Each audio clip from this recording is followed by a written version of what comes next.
So we will be, if you could, when the conversation gets a little bit more involved, if you could definitely put your hand up, that will help us ensure that things kind of go smoothly. And this is an open space, guys. This is a place for you to share your experiences, your opinion, your point of view, to ask questions to a group of people that are very happy to answer your questions. I'm sure everyone here wants like the best for everybody. So we want to ensure that everyone feels comfortable to ask questions, and it is a safe space. Okay, so is your type your type? I would like to know at first what were people's initial thoughts in regards to the title. What kind of comes to mind? Is your type your type?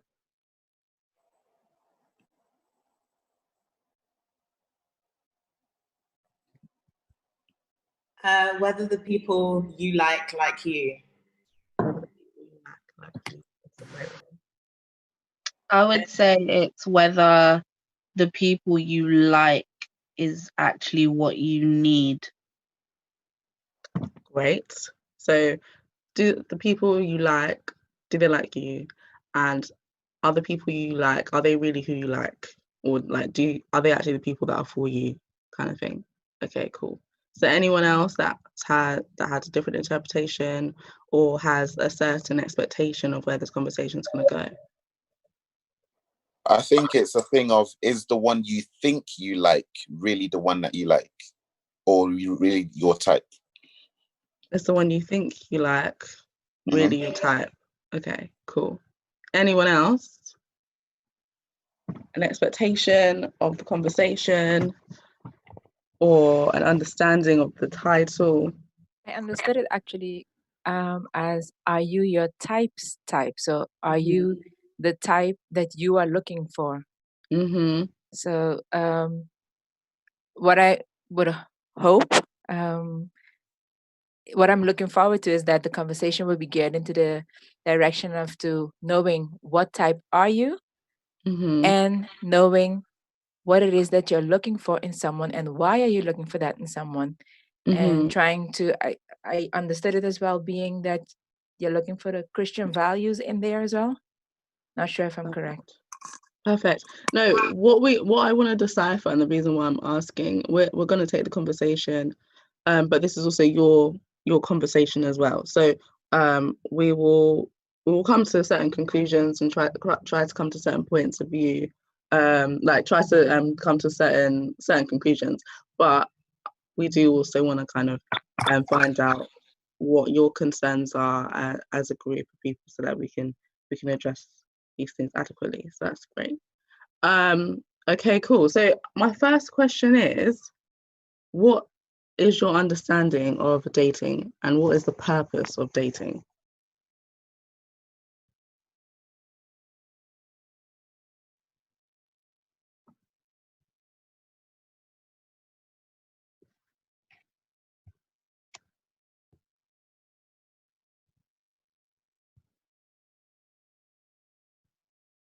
I feel like dating is kind of like an interview process for a potential permanent job. It's like a temp to perm situation. You take somebody. It's a temp to perm situation. You take somebody on for what could be a temporary contract or could be a permanent contract if they're right for the job. So, I mean, that's a bit of a bantery of putting it, but essentially it's an interview for the job of husband or wife. You're trying to see whether they really have the values for forever. Cool. Shelley Fullerton said, I do not believe Christians should be engaged in dating but courting. And Rachel was asked what's the difference. So it'd be great if Shelley could respond to that, or if anyone else could respond to that. Okay, hi, good afternoon. Well, it's morning on my side, but I think it's afternoon on your side. Can everyone hear Shelley?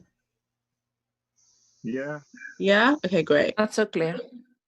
It's not so clear. Shelley, if you can make yourself a little bit louder, that would be great. I am not sure how to do this. I changed the setting on my Zoom yesterday. But is it louder now? It's a bit better. Everyone will just listen very, very closely. Okay. I'll speak a bit I'll raise my voice. I believe dating is more of it has no commitment. Families are not involved and there are no boundaries really. And you do what you want to do and then you move on to the next person. But I believe in courtship, there is more of a boundary, there are more of moral and values. Families are involved and and in that where you set boundaries where you will not get engaged in certain premarital activities. Courting does not necessarily have to end up in marriage, and even if a courtship failed, it doesn't mean that it was a even if a courtship doesn't end up in marriage, it doesn't mean that a courtship was a failure. In that courtship is where you learn if you are compatible with your partner to be together forever, like to get married. So dating, like I said, it's more of a free ride. Like you do anything, do what you want, no boundaries. And I don't think Christians should be engaged in dating. And as Christians, we throw the dating and courtship back and forth. We use it interchangeably, not knowing the exact meaning of it. Yeah. Okay, so who feels like they have? This might be an exposing question. Who feels like they've been courting, and who feels like they've been dating as a Christian? Before we go there, can I? Yeah, I have. Sorry? I have. You've been courting? I've courted before, I've dated before. There's been a bit of a mixture. Yeah, I do think there's a difference between the both, and I do think that as Christians you can actually do both. I'm not necessarily saying I completely disagree with the points that were just shared, but dating by definition is, for me, something that you can do based on companionship, right? It could even be something where I might see someone, and initially the first stages are about dating her, like face value, she looks attractive, I'm interested, I state my interest, and then we could be dating, right? We go on a few dates, whatever they be, and it's about companionship, trying to grow. But then courting, for me, is about the intention to be further, to develop a relationship whereby we can then go on to a fully fledged relationship with the intent of marriage. So sorry, Jo, but yes, you can have boundaries in dating as well. I do not think that just because you're dating, boundaries aren't set. I think you can set the boundaries, and it's up to you to uphold them individually. I would like to. No, please go ahead. With regards to dating and courtship, it is important to. Dating is actually the beginning phase. Actually, you have different types of dating. You have nowadays the media makes dating to be different than what it's actually understood to be. Dating is actually a way that you actually, like Thomas said earlier, it's kind of like the interview part. It's getting to know someone. When you just meet someone, it's not right away, oh, let's court. No, when you just meet someone, you start talking, you start finding out what are the values that they have that I kind of agree with, what is the personality of the person that makes me smile, that I like, and you want to get to know them. Most of the time in Christians, in the Christian setting, it's usually advised not to do dating one-on-one. You should always start off with group dating. The reason for that is there's a protection in there, in order to be able to protect yourself from going too far as well. And also because of the fact that in the different phases of our life, of course, you always have the lust that comes in first. So in order to protect yourself from moving too fast, you tend to do the dating and group dating so that you can be able to remain grounded and you can be able to see qualities in someone instead of going straight away on the emotional and the hormonal parts that tends to be firing off. After you establish that person during the dating period, you establish that person is someone you want to go further with, then you enter into the courtship. Because normally dating is when you get to meet more people. It's not only one person you always date all the time. Courtship, yes. Because courtship usually means that person is going to be the one that you're looking forward to having a further relationship with. I understood that there's the part about a family and all of that in it. In the dating part, it's also important that your friends and your family will meet that person, because sometimes they can tell you if you're actually with someone, if you're actually with someone for the right reason, or you're just with someone. And don't forget, even in dating, there's abuse as well that can be picked up by friends and family that oftentimes is often missed. So it's not that only in courtship there's family involved, dating as well. So I think dating is the first step before you reach the courtship. You don't go straight to courtship, I believe. And there's different books as well that explains it. Even there's a book from Kay Kuzma, who's an Adventist writer. She has a magnificent book that I would definitely advise, and it's called Love for Single Adults, Serious About Love. When you're thinking about going from singleness to going into having a relationship and a serious relationship. It explains you about your personalities, it explains about the different phases of love, and it explains you about what to look out for when you're looking for that person.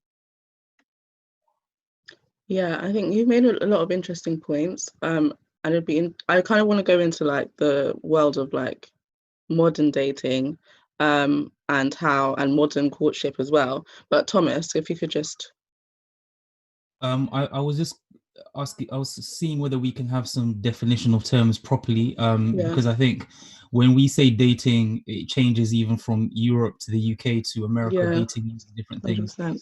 I don't really understand what courting means. It feels like an old word that has never really been properly defined in 2020. So I don't really understand what we mean when we say courting as opposed to dating. But as I think Pastor Gustav was saying in the comments, dating or courting, whatever you want to call it, is what you make it. It's like when I was growing up, people used to say don't talk on the phone late at night because, you know, conversations could lead into XYZ, or don't see your partner at night because temptation. And the assumption was that you can't have sex in the morning, or you can't have sex in the middle of the afternoon, or you can't have an inappropriate conversation at 9 a.m. You can do what you want at any time. So the point is not so much about these things. The point is about what standard of behavior are you holding yourself to. I think if you're holding yourself to a higher standard of behavior, then you can talk whenever it's convenient. If I'm dating a nurse who gets off work at 10 p.m., what does that mean? We just never speak until the weekend? Like, how does that look? We have to talk at 11 because that's when she finishes work. So I think the issue is more to do with what standard of behavior are we as Christians holding ourselves to, and then really putting those boundaries in place with somebody else who has the same sorts of values. Because if you wanna infringe or violate your Christian principles, you can do that anytime. You can do it in a group, you can do it just the two of you, you can do it whenever you want. So the point is about your standard of behavior personally. Okay, so it'll be interesting if everyone knows I don't know if I can actually see it properly, but it'd be interesting to kind of get an idea of like who, like single people, not so single people, married people, just because I think everyone's gonna have a slightly different idea of what dating is today. So okay, so yes, we will kind of get into like is your type your type, Shelley, 100%. So in terms of modern dating, if I was to kind of give my perspective, and if anybody wants to chip in, that'd be great. I find it quite difficult, and over time, as a young adult, I found it difficult to understand how courtship, or like the version of courtship, in terms of like what I was taught as a child, which was like group dating, and then this boy is supposed to have like an interest in you and ask either you or your parent whether they can court you, and then like you're supposed to like go on walks and talk and stuff like that. Like I've just never understood how that would work today, So I feel like then when you don't have that initial version of it, and it's not kind of working properly in that regard, you then have the other model, which is what people would call like worldly dating, or like the way that everyone else does it or whatever. And that's where you end up having a disparity in terms of actual dating. Is that just my experience, or is that other people's experience? Have we got slightly different experiences? We are just going to kind of run through this, because I think it's important to determine this part before we go into the next. Trudy? Yes, just agreeing with what you were saying, because it is true, like in my culture, when you're dating someone, so it's kind of like the person like you and they see you and they go to your parents, they ask to date you, because like my parents always say, it's always good to seek their advice on dating someone, because they know their families and so on, the type of person they are, and they know people who will know them to see like, okay, if this is a good family you can get into. So just to speak in terms of my parents, when they look at dating, they look at in terms of courting. So you're dating the person for a reason, with a purpose, so that the end goal is to be married. So till this day, my parents expect me, like my dad always said, before I start talking a date with anyone, I need to tell them about the person. Then they need to go about, asking about this person, asking people around about them, if they're a good family, if they're not abusive, if they're a Christian family. Let's just find out things about them. And based on that, then he could come to me and be like, okay, I think this is my blessing for you to talk with the person, get to know them for yourself. And then let's say, once you get to know them, then they want to, like, they're thinking about the long-term marriage and so on, then they need to ask his blessing for asking my hand in marriage, and then I can so on move forward and get married. But then, like, how do you apply these old principles to like in today's society? Because it's different now. Things are changing. Things are different. So I do wonder that at time, because it's not the same anymore. Okay. No, I get that. And like, I think even in the terms of the way that people meet people, it becomes very difficult to date in that way. But yeah, Leah, please go ahead. I'm just a bit confused. Like, in regards, say if I was getting to know someone, especially like with this corona going on, like, am I supposed to be arranging conference calls in order to get to know someone?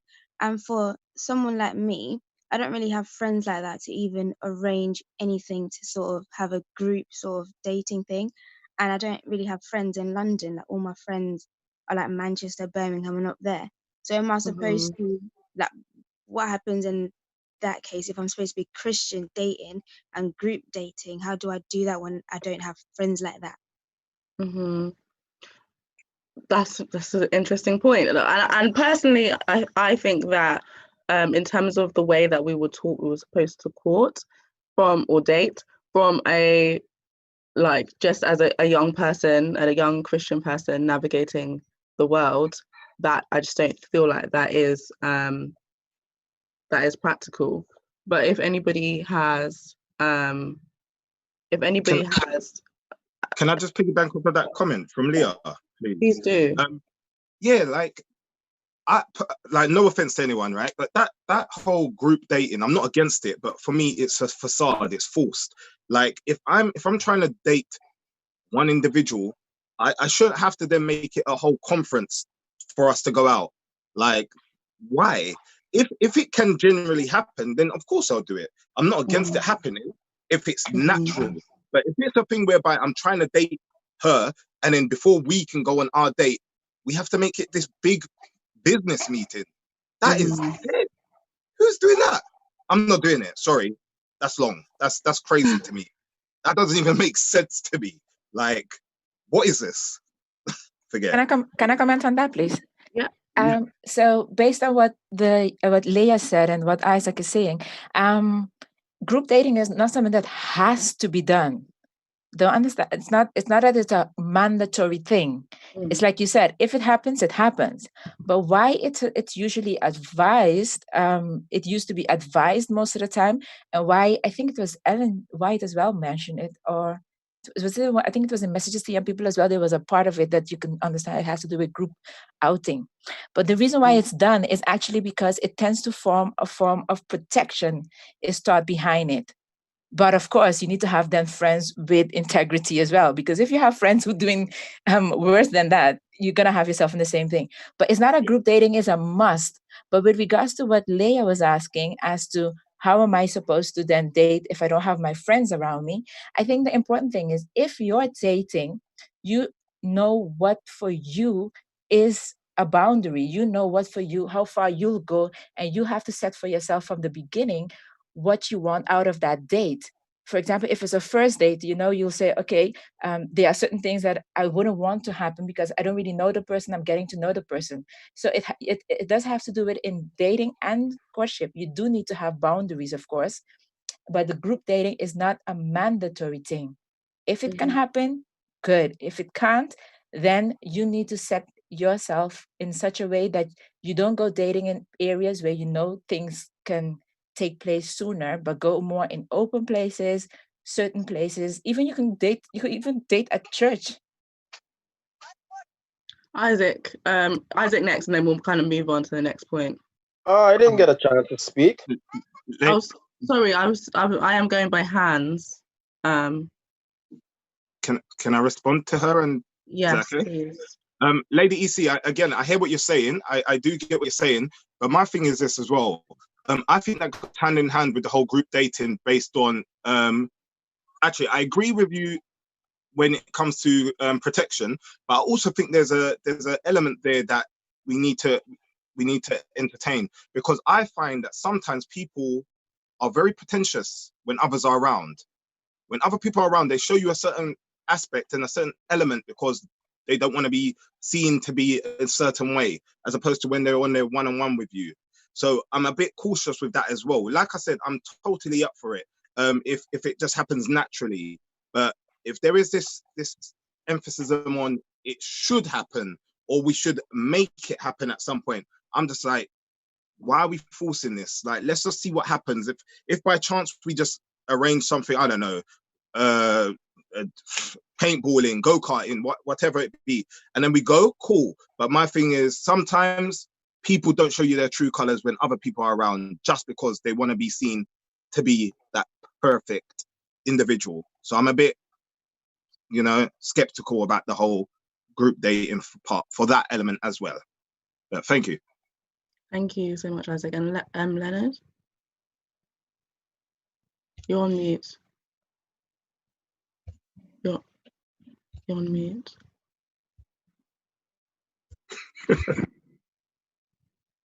Okay. Am I there? Yeah. Sorry. Sorry about that. This is just for Leah. Now, even though you are in a group and you're doing your group dating, you have that person to whom you're interested in. Or your group dating is not where I don't know if Leah is looking at it as a group where you're looking in a group to find your person. I understand the group dating like we did back in some years gone by. And those are some of the things we learn in Pathfinder Club. In Christian Grooming and Manners, they would encourage us when we were doing the dating part. We went out to groups and you have your person. Let's say you have your boyfriend, your friend has her boyfriend, another friend have his girlfriend, and the 6 of you decided that we're going on a group dating. So if you now in this time, you already know who your person is that you're having your date, that you're dating. So, and of course, in this time we have contacts. It's not like before. Like in my dating time when I was some 20 years ago, it was where you had to meet up. We make a plan and we meet up. It's not where I can just text you and say, hey, we're meeting up in the next couple of minutes. So you just communicate with your person. In this time when you can't meet up as a group, you just communicate with your person and with your WhatsApp and whatever other thing that you young people do these days.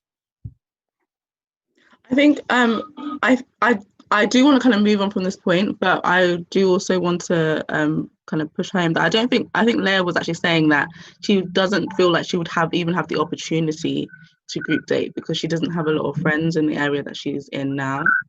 So she's kind of asking, and a lot of people are quite isolated. Like when you kind of finish university and decide to kind of move, go somewhere else, you're not in the same kind of space that you were in before. I think it can be quite difficult, and when you're still trying to find a partner. But it is interesting that we have like all of these kind of different points of view in regards to what dating is. From like a base level, my understanding of dating is that you're trying to get to know somebody and to see whether they would be compatible with you. Like that's my straight understanding of dating. And I think what's different, and again, I'm open to opinions and people can kind of come forward with this. Is modern dating different today because of career, the economy, people's goals and what they want to achieve? Do we feel like that's something that has kind of changed how people date?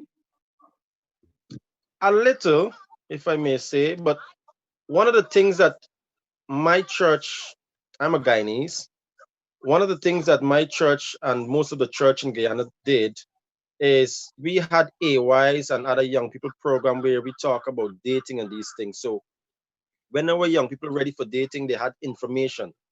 Mm-hmm. We're not having these programs here in England. I've not really seen a lot of these programs where our young men are being called by the older guys and taught how to communicate with women. When you see a young lady that you're interested in, how you make that approach, how you carry yourself, how you interact when you're around her, these kind of things. Our young women are not being taught how to prepare themselves for a date, how to present themselves for a young man to see what you have to offer in the sense of a woman to make his wife. So our young people are now having to search for that information. And with that, a friend might say to you, this is what you have to do.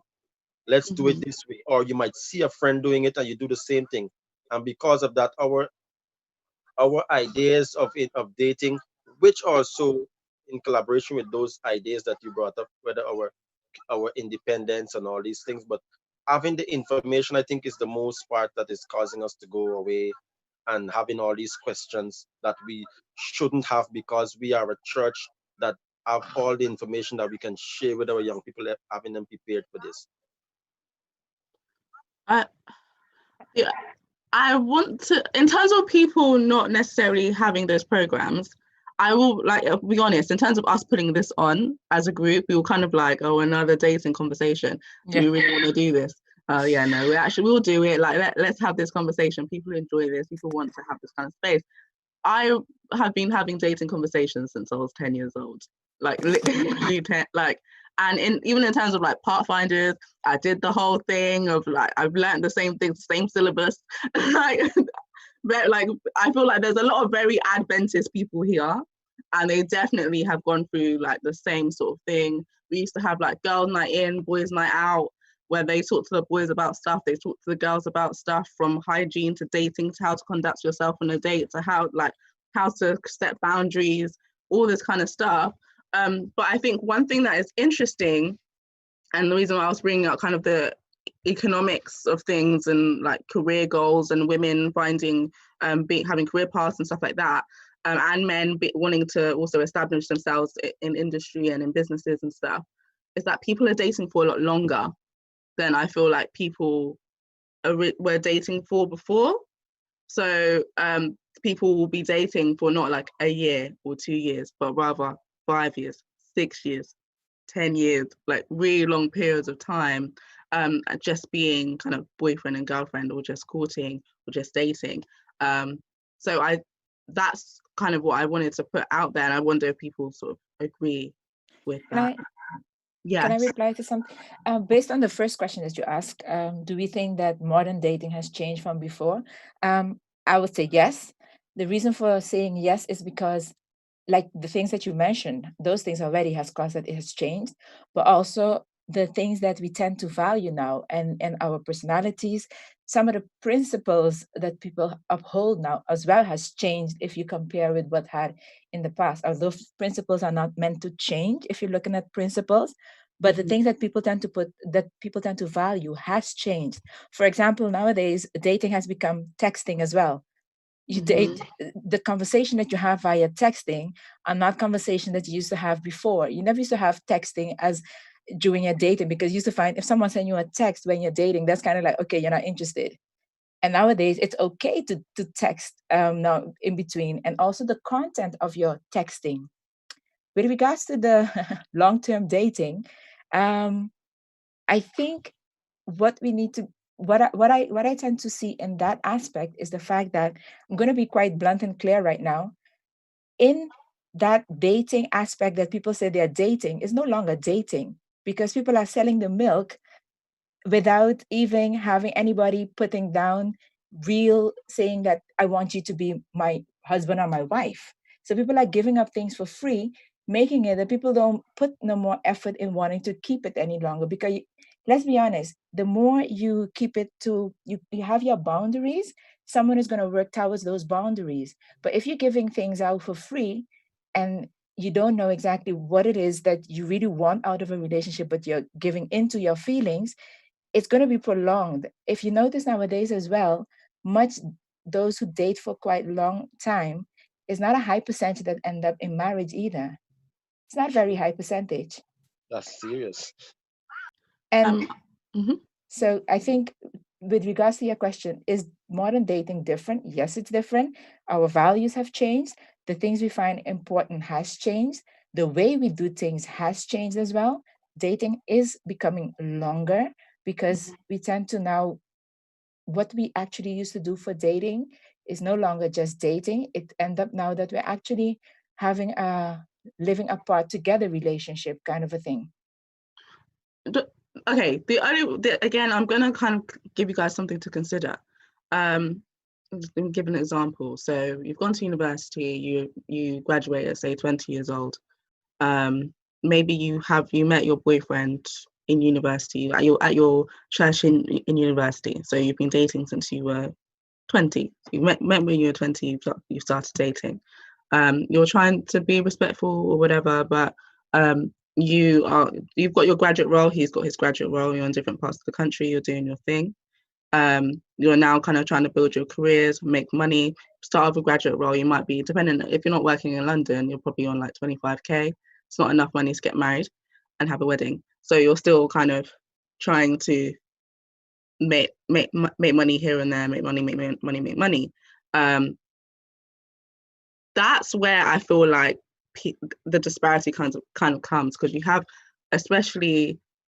people that definitely do not want to get married until they are up, but they have their person. Is this advice? Is the advice that we're giving that if you are working, grinding, making money, doing your thing, should you just not date until you're in a place where you're like, you know what, I am now in a place where I could get married. Now I'll date. Can I jump in? Yeah. No, I don't think that necessarily has to be the case. I think you could still date during that time, but you need to be with someone that's like-minded. So it goes back to your first topic of, is my type? Am I my type's type?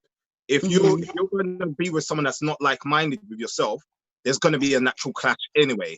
I guess that, ultimately, again, in fact, going back to your other point that you mentioned about not enough money to get married and the wedding, I think that also depends on what you value. Yeah, that not even value. It's a case of your mindset. How much do you want to splash out to feed other people that come to watch you? Because realistically, that's what we're doing. Like, I'm sorry, why am I paying for you to sit down and get your belly full? Like, pardon? Like, again, there's a lot of these things that don't make sense to me personally, right? I'm not gonna try and get married to impress people. This isn't a showcase. I want to spend this time with my wife. I want to spend this time having a great honeymoon, and this money on the honeymoon, on the house, build us up. So yes, I don't mind, sacrificing on the luxurious wedding if it means that we can enjoy life and best start from the get-go. So maybe in the place of like the wedding, you could say you want to be able to get married and have a house. You want to get married and have an amazing honeymoon. Like that's still on like certain salaries, graduate salaries, like getting up in life might not be like that, might not level out. And I hear that. I hear that. But with the honeymoon as well, as much as I would love to have a great honeymoon, Bora Bora, amazing, beautiful. But is it necessarily gonna supersede the quality time spent with my wife? No. We got to understand the priorities that we're having here, right? We got to really do, because ultimately, yes, that would be ideal. But then we need to be realistic, right? We need to be realistic.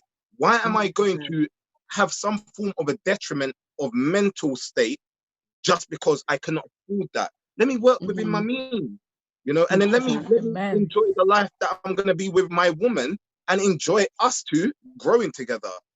On the salary part, of course, we live in a day and age where modern dating is categorically going to be different from yesteryear. That's a fact based on economy, right? That's just, there's no two ways about it. But then we got to move with the times. We can't stay in that lifestyle of that mind thinking of where we're like, oh, do you know what? But back then we could date for 2 days and then get married tomorrow. We're not living back then, bro.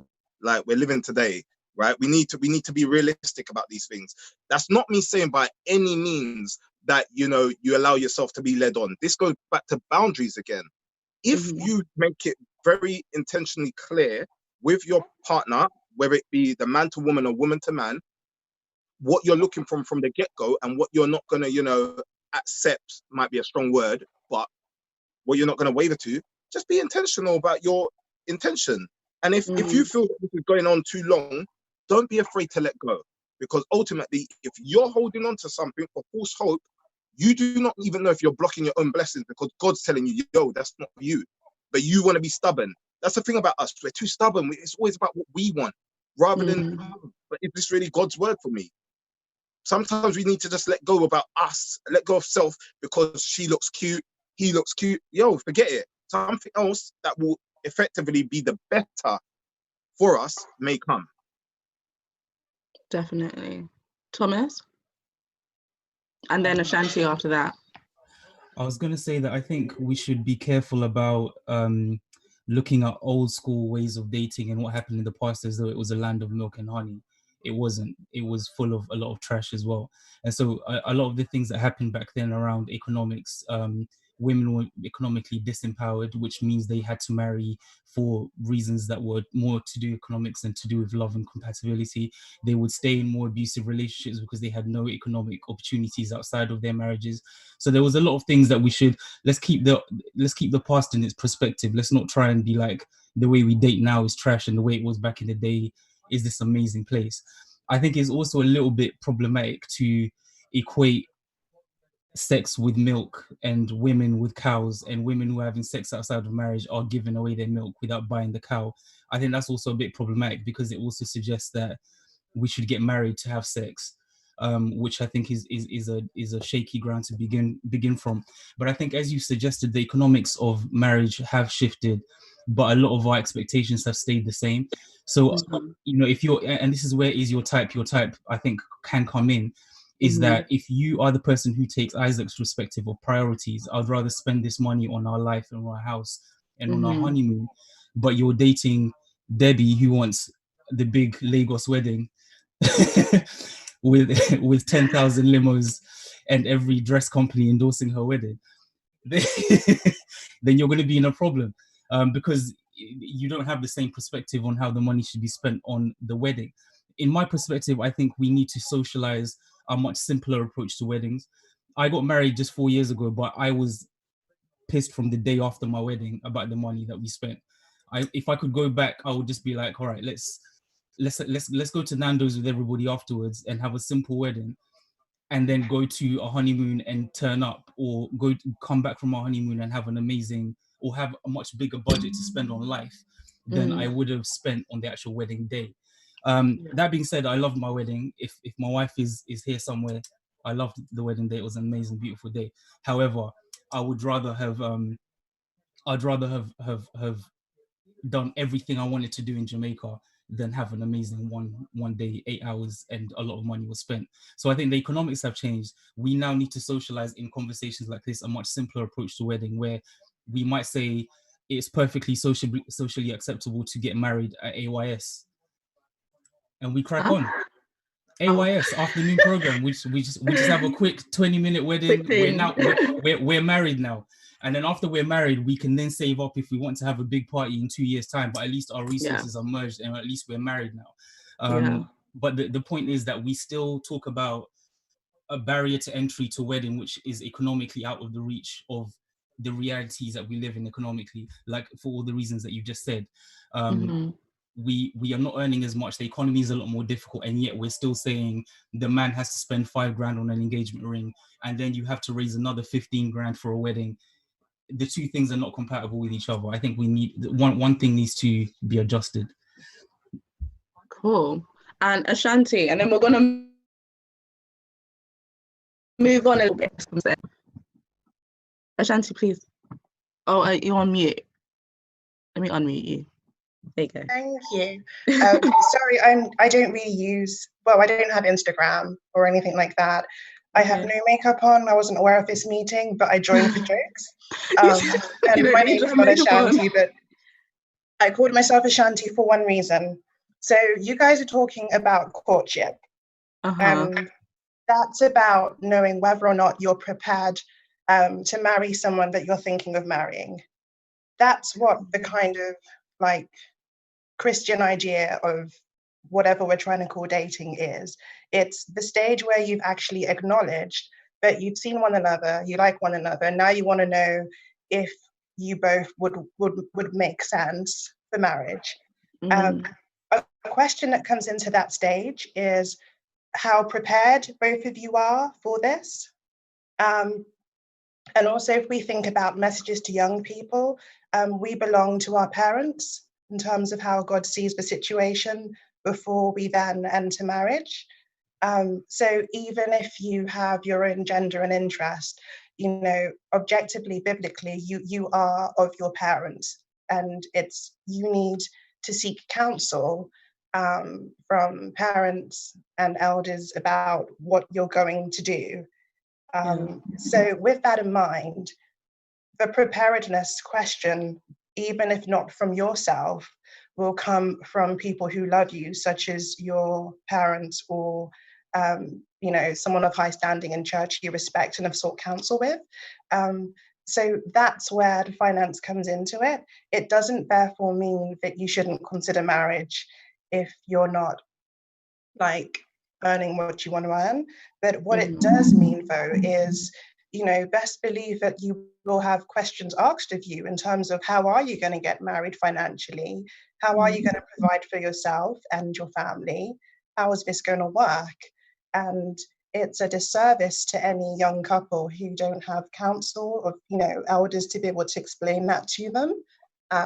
So that's what it is really. So it's not really about a big wedding in Lagos or whatever. It's just really the reality of, you know, someone sitting down with you and being like, okay, so, you know, I brought you up in this home. You now want to leave this home and start a new home. How are you going to manage that? And if you have legitimate answers of how you're going to manage that, that's fine. But let's not pretend that like you can have no plans and it's not okay. And for me, the beauty of church is even if you don't have that situation where you've come from a family or culture where you have older people to seek counsel from, you can in church. And that is what church is asking you to do, to actually connect with people who are married that are older than you, that you can actually talk to and find out what it's actually about and understand what you're trying to sign up for, essentially.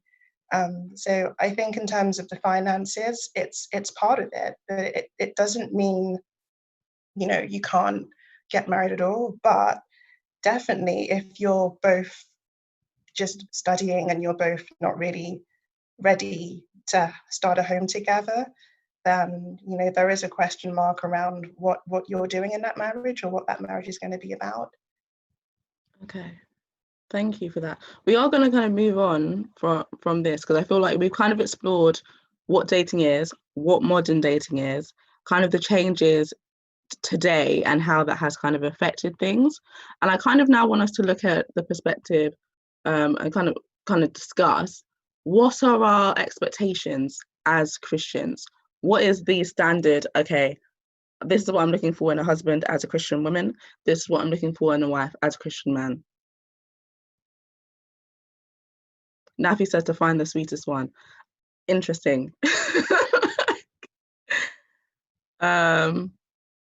Anyone else? Come on, talk to me, people.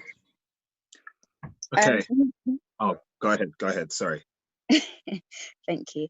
For me, what I look for in a man, and what I usually do is take 1 Corinthians 13:48. So love is patient, love is kind, blah, blah. But I replace love and it with his name. So that's sort of things I look for. So yes, that's what I do. Yeah, that's one of the things I do. So if basically most of those are covered, then love never fails. So just a God-fearing man, but a God-fearing man would have those qualities that love has. Mm-hmm. I don't know if that makes sense, but yeah. Leah, would you mind putting that verse in the chat really quickly? Because I'd love to refer back to that at some point. And Isaac, what were you going to say? Yeah, so for me, I mean, no doubt somewhere in there, someone might mention, Proverbs 31, and then, it's going to go into the next tangent of something else. But for me, my thing is this, right? Before I'm even thinking about my ideal woman, I'm thinking about myself personally. Who am I? What am I bringing to the table? What type of man do I want to be to my future queen and to our kids, right? So I need to search self. I need to work on self, right? Scripture that comes to mind for me is Psalms 112, right? If you want, I can put it in the chat afterwards. But yeah, Psalms 112, and it talks about a virtuous man, right? And it gives us the definitions and what makes up certain character traits that make up that man. And that's what it is for me. Even, Ephesians 5 man as well, right? So there's these things where I'm firstly talking about myself and looking into myself. And then when I do then start looking at the woman, when I do start looking at the woman, for me, it then goes on to the aspects of, before I start to, look at her in certain ways, it's about, can she lift me up or will she be pulling me down in terms of my walk with with Christ, my spirituality? Is she going to be uplifting me? Will she have certain things that might make me, waver and stop on my path of abstinence, for instance? Will she be able to uphold me and keep me accountable to that? Or will she be like, yo, just one time, it's okay? And then I'm like, because if that's the type of character she is, no matter how many boxes she's ticking, I'm not going to risk it personally.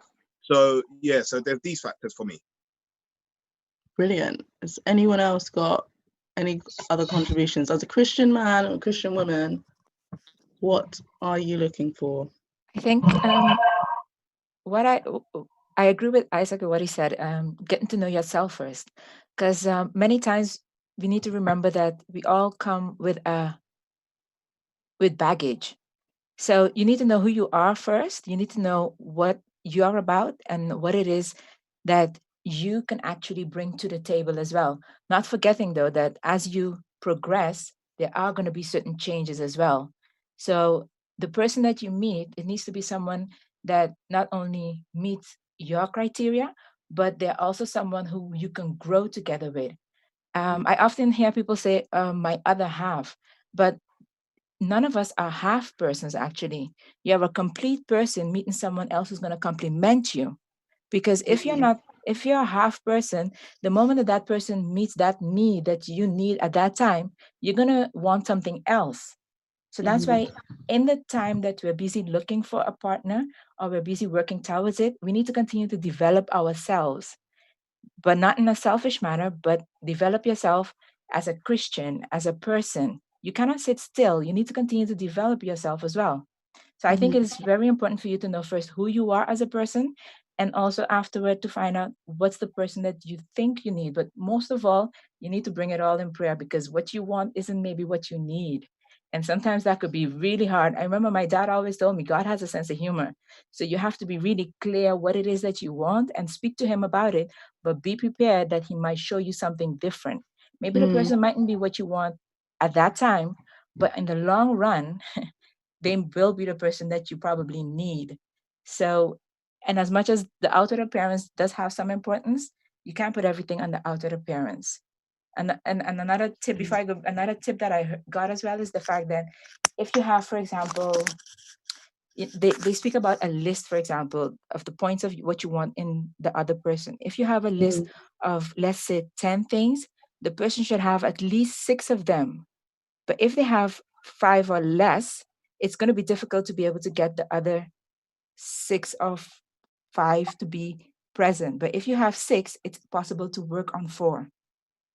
I don't know if you understand what I mean. Are you saying you should reduce your list? No. My list didn't even have 10 points. It had much more than that. But I mean, this is, for example, in an example of, in the example, if you have to have a list of 10 points, the person has to have meet at least 6 of those points, because it's possible to work with 4 or drop 4 and work together on 4. Then if you have only 2, and you don't have an idea what the other is supposed to be, because then you don't even know who you are and you don't even know what you want. So you have to get to know yourself as well and be open to work together with the person. Okay, cool. I've got Lou's iPhone. Guess your name's Lou. Cool. Yeah, I've got a question. So, like, is there one specific person that God has predestined to be for us? Like, is there such a thing as a soul tie? Like, do you only need to date that one person and your parents? Okay, just let me try and kind of run through that. Soul tie, soulmate. No, not soul tie, sorry, soulmate. You mean soulmate? Okay, yeah. Cool. So in terms of a soulmate or predestination, that is a really big topic, which kind of goes into like free will, free choice, and stuff like that. But my opinion is that there's a lot of different people in this world that could be compatible to you. And you should probably date more so based on principles than based on this idea that there's a specific person for you. Just because I think there's too many variables in life for there to be just one person. Because if that person messes up, then the likelihood is that you won't marry the individual and then you'll be single for the rest of your life. Right, like say you pray to God, you ask him, show me who my man is. Is that the man that God originated, like planned that you should have from the beginning? It depends on what your understanding is of God. Like God being all-knowing, my understanding is that he knows what's going to happen. It doesn't necessarily mean that he pushed it to happen or planned it to happen. Does that make sense? Because when I look at my parents, I feel like they were meant to be. It's just so perfect. Okay, cool. But then some people have parents that fight a lot. So would that suggest that, like that would suggest that they weren't meant to get married, but like your parents were. So then they found their soulmate, and then other people's parents didn't. And I think there's a thing of like some people just communicate in different ways, and some people like it's kind of different in terms of the way that people relate to one another. But if anybody else has a contribution, and then we're kind of gonna move on to another thing. Does anyone else to answer Lou's specific question? I do. No. Okay. Essentially, if we look in the Bible, God didn't ever choose anyone's wife for them. There isn't a soulmate. The soul idea is one that's brought up by Greeks. It's actually a kind of Greek philosophy of having this kind of soulmate. Biblically, there is no soulmate. It's God wants you to use your mind and choice and free will and be principled in how you choose your spouse. So there isn't really there isn't like this one person that you're going to miss out on. And then in terms of criteria, I think just guys who are a bit more bold and prayerful, because when you're actually prayerful, you're a bit more bold. You're not fearful to get what you want or do what you want, because you know you're doing it with God's power. And when you're like that and you're principled, you can actually live life in a much more enjoyable way, rather than being kind of someone who's just kind of bound by the law in a kind of legalistic kind of Pharisee way. So that's it, really. I mean, literally, if any guy is truly going to walk with Christ, it's you do become charismatic and you do become interesting. But then the second part is the family part, isn't it? The family part, council, elders, that's where it comes into play in terms of how you can maneuver in amongst social settings. So that would be a criteria for me as well. Can I just say something? Yes, and let's go very quickly, but we do have some hands, so it would be how to quick, or do you want to wait? No, I don't mind waiting. Okay, we'll go for the hands and I'll come to you, okay? I know that you're next. Okay, so Benjamin. Can you hear me? Yes, perfectly. I was just gonna say that, I think if I were to give an example, if you pray for patience, does God give you the patience, or does He put you in a position where you learn how to be patient? And I always feel like if you pray for somebody, if you pray for a man, a wife, and so on, God gives you the ability to discern which people will be right for you and which people will be right for your character. But He doesn't necessarily create somebody specific for you. And it can come down to the things that people think, because God is not knowing, He's planned everything. He's planned everything in advance. But I always think that God puts us, when we pray for something, specific things, He gives us the ability to gain those things. So if I pray for a wife, God will give me the ability He'll help me to discern which people are right for me and which people are not right for me. Perfect. Yeah, that's Thank all. you for that. Florence? I was gonna say that I believe just like God has a purpose for you, He also gives you free choice whether to follow that purpose or not. But even if you don't, He can still use it for His glory. So kind of like with dating someone and stuff like that, God might have maybe not an ideal, but like characteristics that He'd want you to pursue and everything in someone that would help you grow. But if you choose otherwise, to choose like someone else, He's not going to be like completely disappointed, but He can still use that for His glory. Yeah, because I think of the example of like Samson and stuff, like God, he had ultimate free choice whether to choose someone from his own tribe or choose someone that was not from his own tribe, even though it didn't lead to a good like ending. Like he still had that free choice, because with love there's always free choice. Thank you for that. And Eunice. Oh, and wait, no, Aneska and then Eunice. Sorry, just I know that you didn't put your hand up, but Eunice, you're after. Okay. Hi guys, I'm just going to add this bit in. I think it kind of just piggybacks of what everyone else has kind of already said already. I was reading a book called Woman Thou Art Loose, Healing the Wounds of the Past. I don't know if people have heard of that book, but it's a really good book. And one of the chapters is Anoint Me, I'm Single. And one of the Bible verses it brought up was, the unmarried woman careth for the things of the Lord, that she may be holy both in body and in spirit, that she is married careth for the things of the world, how she may please her husband. And so that whole essential chapter I took from it is that it's so important to have that relationship with God before you think about, being with a boy, thinking about dating, marriage, all of that. If your relationship with God isn't, He won't give you that. And the analogy I use, I'm going to use this quick analogy. Have you lot seen Too Hot to Handle? Yes. When they got the watch and they were given that green light on this. I use that as an analogy of, you're single, we're all single, we're looking for, but God's not going to give you that green light until, He feels as if you're fully invested. You've shown him and proven to him that you've built that relationship with him, and you can now add that onto a marriage, because marriage is ministry. And I feel like if you can't, you know, minister in being single with God and all of that, then you aren't able to add it. So until then, until God gives you that green light, you just need to carry on doing your thing in him, innit? So that's my little 2 cents. I hear that still. Hey, Eunice.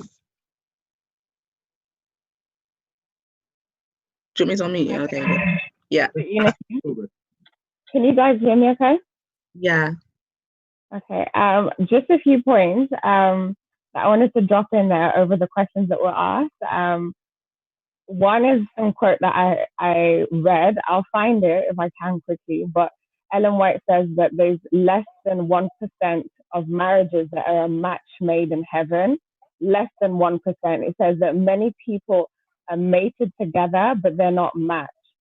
So when I first saw that, it's shocking to see that percentage. That it's a thing that she talks about.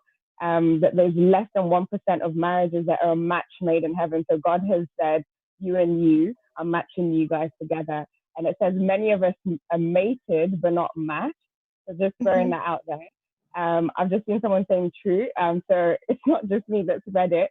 So that then leads you to think, you have to think twice about who you marry, and also whether is it God that's putting you together, or, you know, boy meets girl, I like you, you like me, so let's do this. You know, you tick off all my list, or I tick off your list, and so let's get married, you know, because it makes sense. But it can't just end that I've ticked my list, or we're group dating or whatever.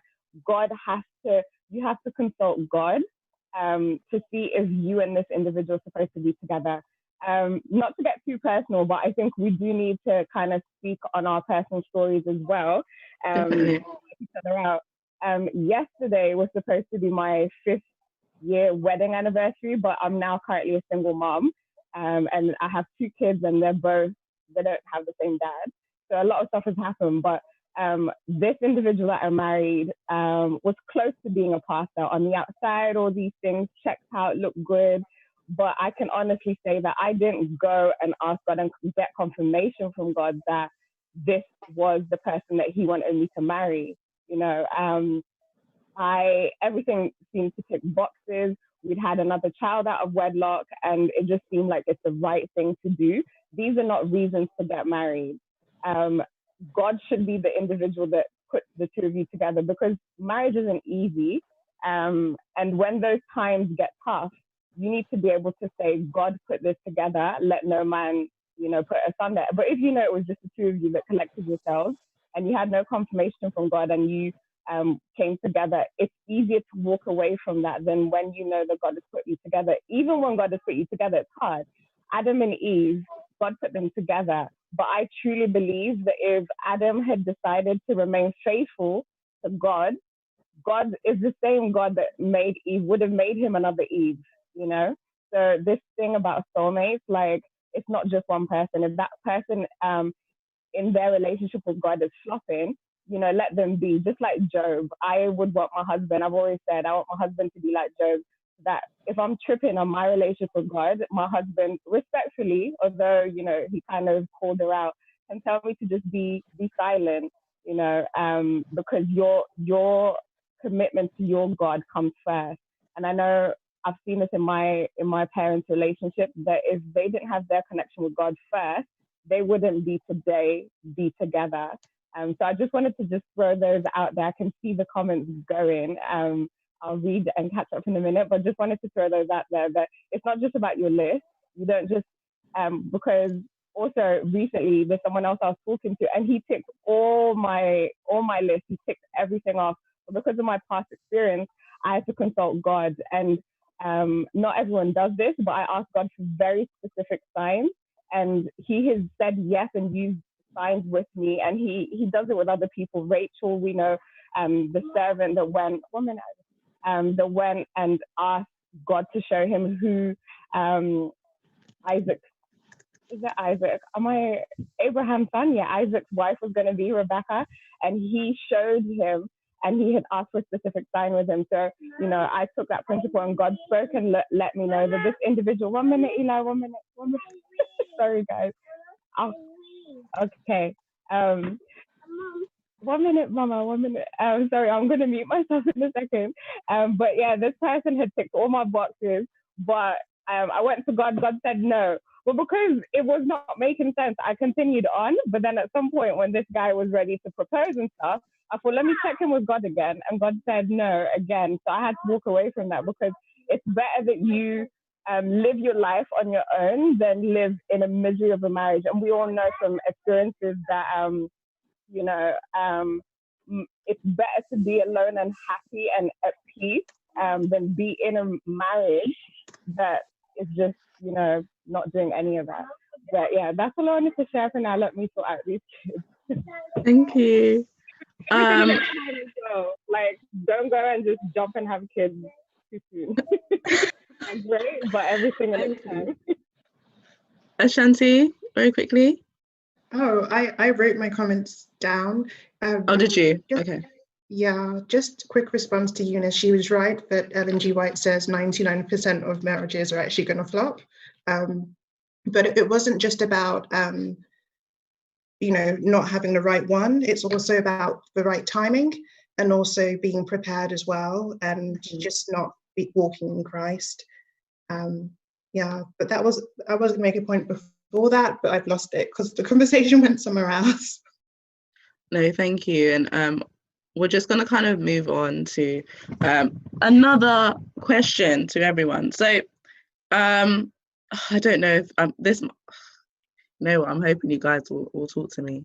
So in terms of your partner, who you want to be with, we've kind of discussed Christianity and who we want in a Christian partner. In a very idealistic sense. So you want this person that fits into certain boxes from a spiritual point of view, and this is the person that you think of as a Christian husband. This is the kind of person that you think of as a Christian wife. In reality, do we feel like the way that we live our lives and the way that we actually pick people to date is actually reflective of those things that we're saying? For me, yes. For you, yes. For me, no, it wasn't. It wasn't before. No, not at all. Okay. Do you want me to elaborate, or are you good? Elaborate, please.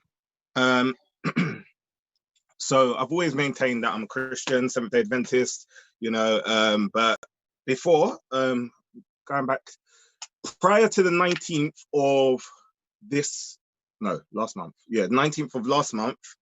Prior to the last 19th of last month, I mean, I was saying, yeah, I want a Seventh-day Adventist woman. I want this, I want that. I want all of these things. But how was I living my life? I would have been on this call, this Zoom call, and I would have been scanning through to look at the women. Which one's attractive enough for me to reach out to? That's the truth. That's the real talk. That's what I would have done. I would have been like, who do I want to talk to? And I would have dropped someone a message, right? That's what I would have done. I would have dropped someone a message to just see if I could, you know, interact with her. Or I would have tried to search you up on Instagram and done it that way, right? Not only that, listen, I'll be straight with you. I was not even caring. I got to a point in my life where I wasn't even really being serious about my faith. Like, I was willingly willing to engage in sex. I wasn't even thinking, yo, let me be mindful.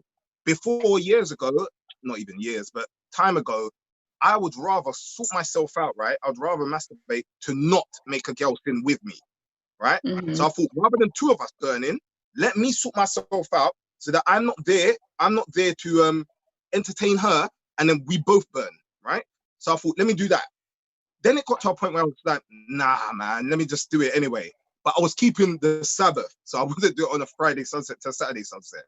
Stupid, right? But I done it. And then it got to a point where I didn't even care about that. I was just like, whatever, man, I'm going to do it anyway, right? Anyway, long story short, it got to a point where, like I said, from the 19th of last month, I completely changed. My conviction was changed. So I still uphold I want a Seventh-day Adventist woman, 100%. right? And I even mentioned this to a few of the guys that are on this. That's why they're laughing hysterically, right? Because we're in another group, right? But yeah, and I was just like, nah. Do you know what? These two in particular, these two women, one from America. I'm getting onto it now, Nakima.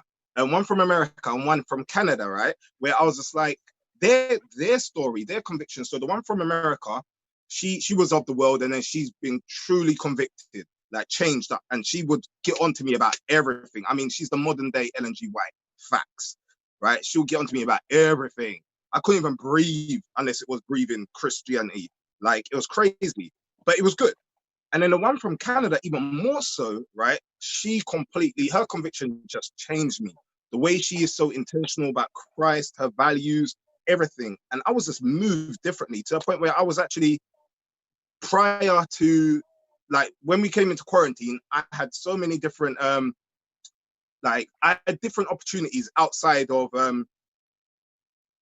international, outside of, quarantine, where I was going to meet up with girls. Like, they were hollering at me. Like, they were saying to me, yeah, Isaac, after quarantine, I want to jump you. Like, literally, it was crazy. There were even girls that were saying to me, Isaac, I've got a friend, me, you, and her. We're going to do this. And I was just like, yeah, sure. Like, and I didn't care. That's where I had gone. I was like, yeah, man, cool, let's do it. And then through this conviction, like I'm saying, I completely changed their testimonies, and then how I started to value myself and who I want to be, and who be quiet, Justin, and who I want to be, and who I want to maintain and aspire to be for myself, my values, and everything like that. I've completely changed. So now I've maintained that. Nah, I'm abstaining. I'm going to be celibate. I'm going to be celibate until marriage. Literally, completely celibate. I've been celibate before, but it wasn't even intentional. But now, these guys are getting on us. But now I've completely changed, right? I've completely changed. So yeah. So before Jewel, no, like I was saying one thing and doing another. Now, completely a different person, 100%. Cool. Interesting. I actually promised today that I wasn't going to give too many personal stories. But I would say, like, in all honesty, in terms of like dating or Christian dating and stuff like that, I've very much been like, I don't date Christian boys, not about it. And over like, or not even the Christian boys, I don't date Adventist boys. Reason being, and this is my own problem that I need to like deal with, because in actuality, when I actually think of like how I would like life to be, I would want to like be able to observe the Sabbath with my husband and not actually have difficulties like with children and stuff like that. But I just found that like there was this thing, and someone has messaged me about to say whether this is a space to say this, and I've had conversations with friends around this where it's like, oh well like Adventist boys for me, or like Christian men for them are just a bit boring or preppy, and they're a bit this, they're a bit that, they're acting a certain way, they don't have the confidence to approach you in a certain way and stuff like that. So I feel like there's always been a thing where it's just kind of like, it's not really for me. And it's something that I need to think about personally, because I will then also, like, if somebody was to say, from a marital point of view, what I'm looking for, if I am what that person is looking for, I love studying the Bible, I love the word, but I like it almost from an intellectual point of view. Like, I want to study the Bible to really understand like the context and the history and stuff like that. But from a spiritual point of view, I can be very up and down. Like, so I think I can be quite a confusing person to want to date from a Christian perspective, because it'll be a bit like, okay, she wants to talk about the Bible, but she can also be tempted in this way, and she also wants to go and do this, and she also wants to go and do that. So it can be quite confusing. So part of me now, I'm listening to myself, I'm like, maybe I'm just not really ready to date, I should just stay single. Like, from the conversation that we're having, that's kind of the impression that I'm getting. I don't want to say a name wrong. Do you, Danny, to speak? Yeah, Danny, you got it right. So I think it's interesting because in terms of like the list and things that we have, wanting a relationship with God is always the first thing. But if I look at some of the relationships where I actually got caught up in them, like, you know, they were kind of serious. They were with people who weren't Christians or weren't in a relationship with God at all. And in fact, you know, like there was a Muslim person once, or people who were completely on the other spectrum. And I don't know what that's about. I think I wonder if it's something about they met an emotional need that I had, but it wasn't about me looking to please God through those relationships. Or I was thinking, I can change him, you know, I can show him the gospel, I can bring him to Christ or something silly like that. The other thing I'm thinking about is, you know, I say that I would like to be with somebody who wants to get married. They have to want to, you know, go to church with me. We build a family that pleases the Lord. But I don't know if anybody can relate with this, but I actually find the idea of marriage almost a bit pressurizing. It's something that I want, but I think there's so much expectation on what marriage would be like, what you have to be as a wife, et cetera, which makes me think I'm just going to push it off until later. I don't really want to think about having to be a wife right now, which I don't know. I think I'm still working through that. But then it then makes me think when people do come and say things like, you know, marriage, I want to be, you know, somebody who ends up living their life with you, etc.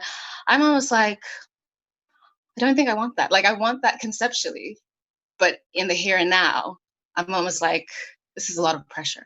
So yeah, I think that's something I still have to sort of figure out and work on. But yeah. Definitely. What do we have any people here that like are thinking about getting married or close to? They're in a point where they're like, okay, I'm in a stage where I am open to marriage. I want to get married. What is your main focus? Is your main focus kind of looking, or are you more so kind of focusing on yourself and what the kind of person that you need to be?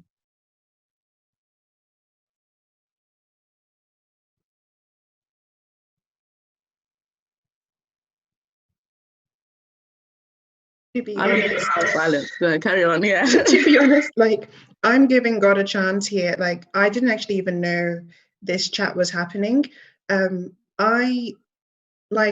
I've been someone who lets guys approach me, and I'm finally realizing that it's not as simple as just having to be with someone who's approached you, and that actually you should be purposeful as well in aligning your criteria and your faith to it.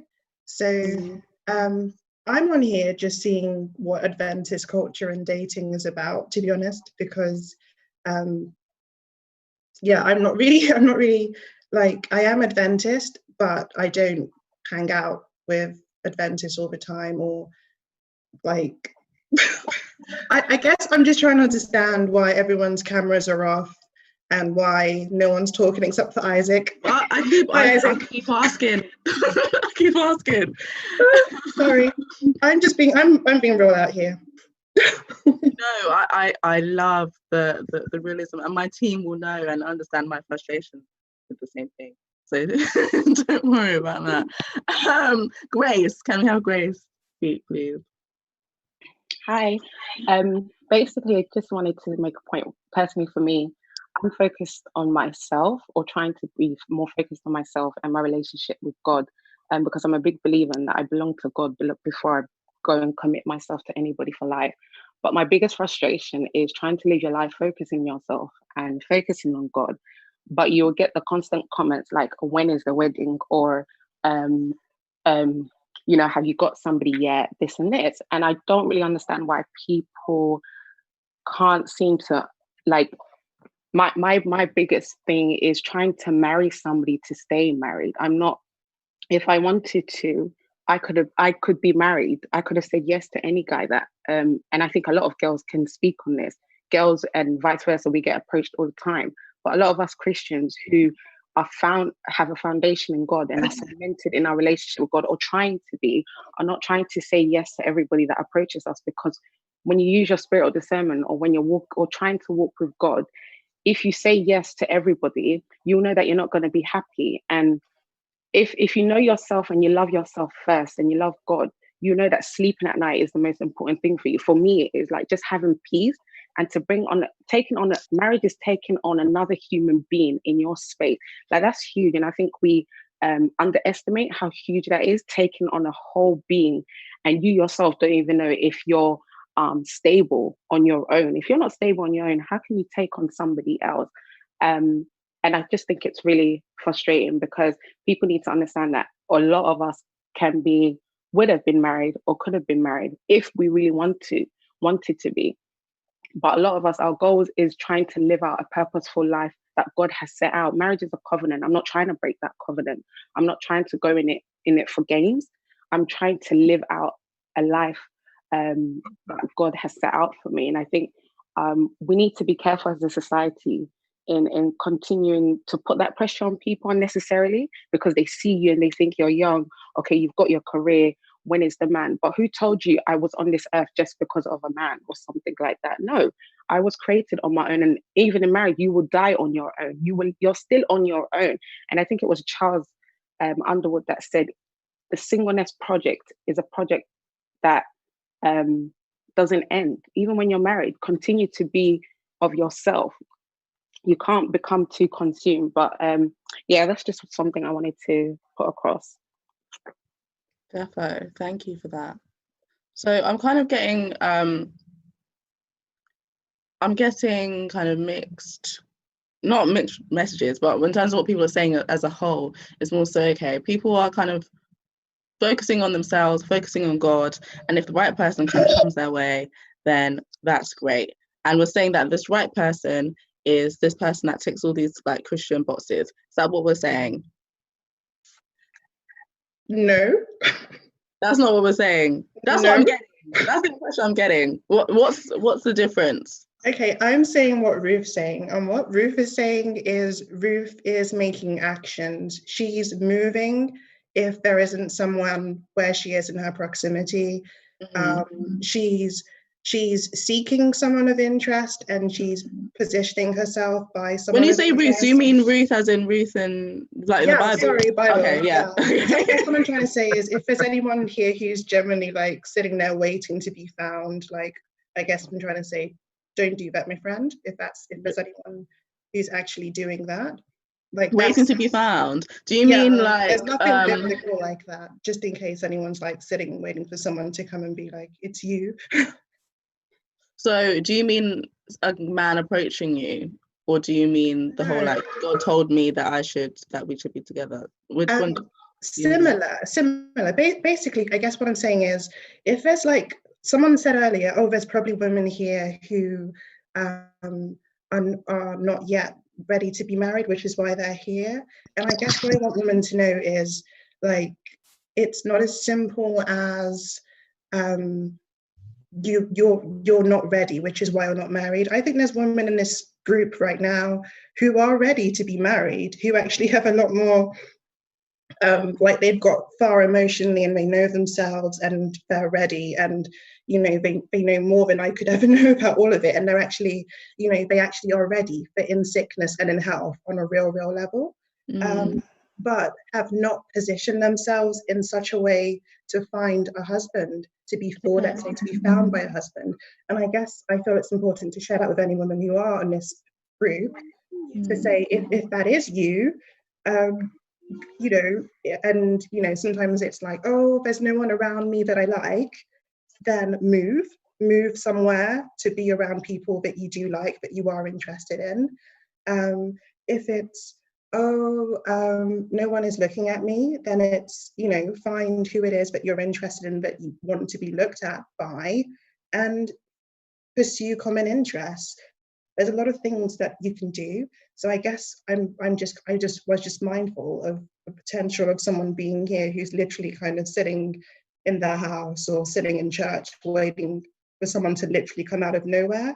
Like, you have to be about God's business and be doing ministry. And if you're not doing that, and you generally are ready for marriage and looking for it, then you need to be in position or something. So I guess I'm just hoping there isn't any woman on this group who are literally just like sitting at home waiting like for their husband to appear, because that's not biblically, like, anyone can respond if I'm wrong, but that's not biblically correct.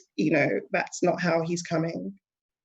That's very interesting, because I think I am going to go to Leonard very quickly after this. but I think it's an interesting point of view, because I would probably say that's my main issue with like dating men in the church, and why it's difficult is because people don't approach people. But if I go out into the street, someone will move to me on the street.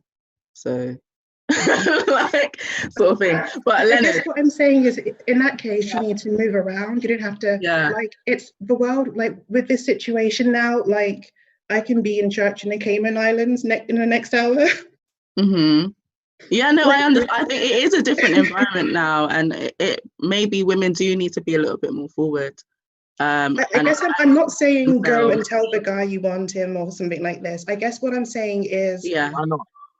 If there isn't anyone in your vicinity where you're suited, don't just kind of say, woe is me, and be like, I'm ready for marriage, but there was no one there, never mind. If you actually, like, you've prayed on it, and, you know, you've prayed on the fact that God has prepared you for marriage, and you're sure you want that, you can find another man who is ready for marriage too. It's not impossible, I guess is what I'm saying.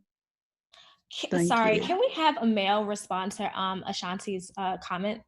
I just want to hear a male perspective. There are a few male hands up, so yeah, we'll please, because I kind of want to hear. I want to hear like what they would say in response to that. Except Isaac.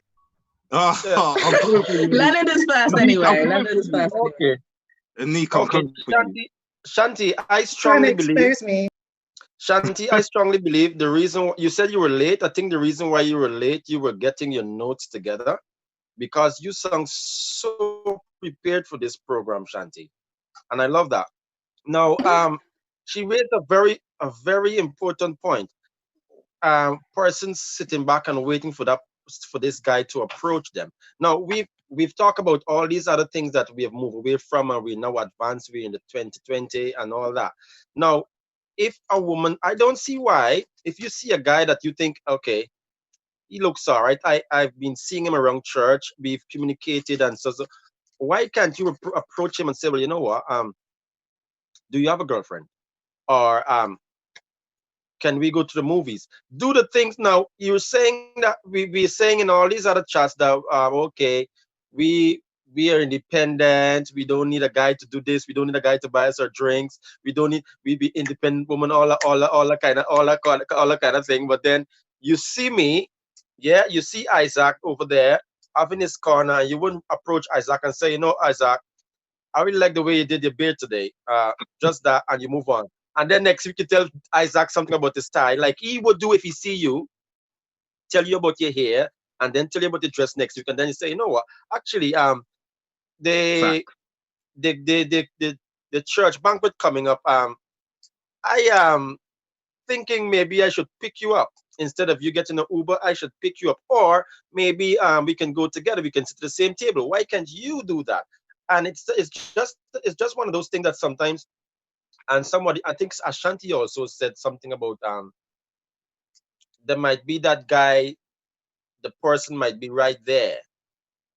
Sometimes the person that you've been praying for is right in front of you. He's being your friend all these years, or this girl has been your friend all this time. But you have your tick box, and there's this one thing that you hold on to. Like, I see Isaac now is getting bald in front there. You might want a guy with full hair. But then Isaac, you have all the other stuff. You understand what I'm saying? Leonard, I'm gonna call. Don't worry, that's my man. That's my man. I'm just saying, Ashanti, thank you very much for that. Women, you can approach us. Just you telling us off in all the other ways. You earning more than us in these things that we never done before. Come out and say to me, listen, Leonard, let's go for a pizza. Yeah. There's a lot going on in the comments. A lot going on in the comments. I need to read. I'm reading now. Lord told me to read. Can I respond to that?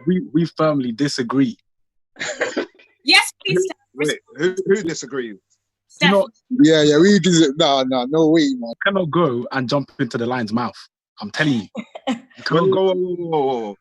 Wait, I just have a quick question. Okay, wait. There's a lot of people talking. Can I very quickly run through the hands? So still some hands. We'll go to, I don't know. How do I raise my hand? I don't know how to do that. Okay, well, Steph, can I just run? There's 3 people that have had their hands up and waiting, and then Steph. No, I just want to know how to do that. I don't even know how to do that. But yeah, I'm not sure what. Part that's the participants, and you'll see the hands up, the thumbs up, and so on. Just press on the one that's like this.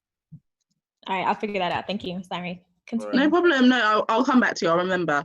So can I have Benjamin, then Trudy, then Isaac? Yeah, I was just gonna say it's not a direct response to what has been said, but I was just gonna say that I think in life, and the Bible also says this as well. I think in life, if you just spend your time, you should just spend your time. The Bible says that God will provide for all of our needs. That everything that we need, God will provide. And I think in the midst of all those things, the best things we can do is try to do the best possible for God, continue in our mission and continue to work and grow our characters. If God, I don't think you're ever ready, somebody can ever be fully ready for marriage, or else when you do go in these marriages, you wouldn't have these arguments and debates if you were completely ready from the very beginning. I think when the time comes and you're ready, God will provide. Whether you're searching or not, God will always provide. And that's what I think. Thank you. Trudy? Yeah, hi guys. This is just a response to what Ashanti and Leonard was saying. Like, I get the whole idea, but of course not. You're gonna just be sitting at home, then your Prince Charming come to your window and come to you. Of course not, because the days we're living in is different. Like, as a female, I think, yeah, you could show someone you're interested, but you asking guy out and say, oh, let's go out on a date, let's do that and that. No, some men cannot handle how forward you are. Not all men, like when women are forward, they feel like they're the one who's supposed to be pursuing you. Like, for example, I have this friend where a lot of girls are interested in him, and some of them will be straightforward about, this is what I want. Like, oh, I like you, like I want to go out with you, and he will turn them down. They have this one girl where he was interested in. He literally chased this girl for a whole year until they got into a relationship. If a man know what he wants, he'll go after you. A woman, like, I'm not saying we should just sit pretty and don't do anything. Like, of course I can show interest. Of course I could, compliment the guy and say like, okay, yeah, oh, you look nice today and so on. But if he's not interested in you, he will not pursue you, period. You can be straightforward with them or whatnot, depending on the guy. But if a guy is interested in you, he will pursue you no matter what. So, yep, this is just my response to regards what Ashanti and Leonard were saying. Thank you, Trudy. And Isaac, and then Steph. Yeah, all right. So I know there was a few people that were disagreeing with what Leonard was saying. And my thing is this, being direct about a woman being direct, that is, and being friendly towards a guy, there's nothing wrong with that. I do not find that an issue personally. I don't understand sometimes. So my church, and there's a lot of us on here as well, we had this discussion before, and then one of the ladies said, oh, but I make it clear that I like the guy. And I'm not asked how. And then she said, I smiled at him. Pardon? Like, what on earth is that? Personally, I think that's enough. We smile. Everyone smiles. You smiling at someone isn't going to give them any clue that you're interested. That to me, and I just said, no, sorry. There needs to be more. Like, anyway, right. So approaching a man that you're attracted to as well, for me, is a smile is enough. No, it's not, Grace. Sorry. Approaching a man that you're attracted to isn't problematic either. I don't believe so. So now here it goes on to a point. Now I think Gus is saying here's an issue. And this is where I disagree with Gus. If you do, if a woman goes to a man, right, and he runs away, the issue doesn't lie with the woman.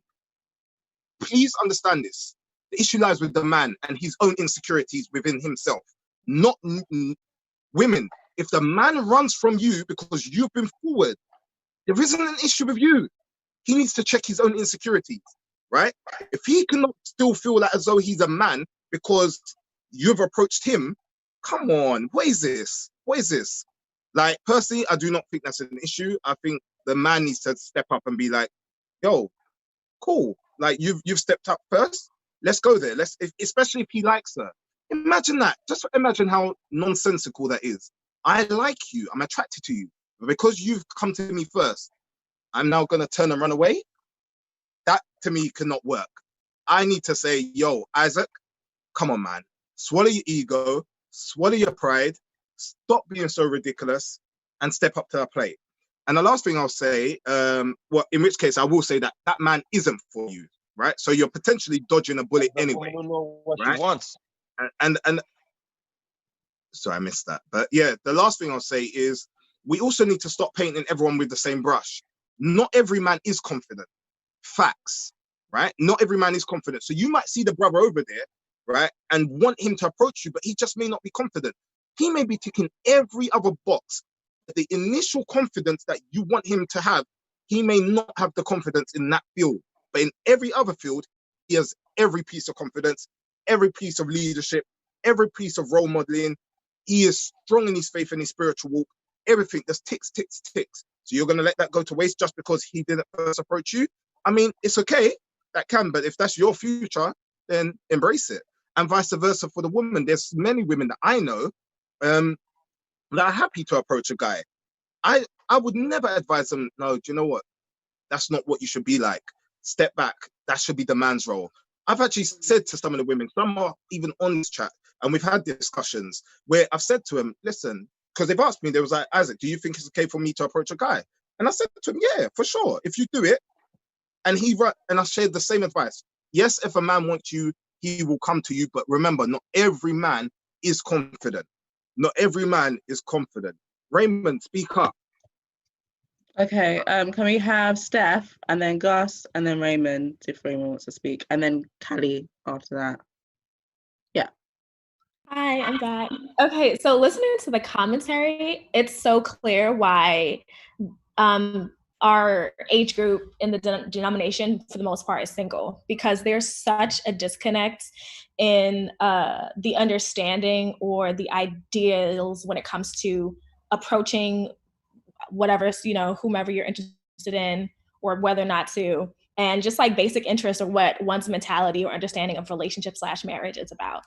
A bit shocking. But I think Isaac, he said something about essentially when a man lacks confidence, like he may have everything else ticked off, but one shouldn't miss out on another person, like the possibility of a flourishing relationship.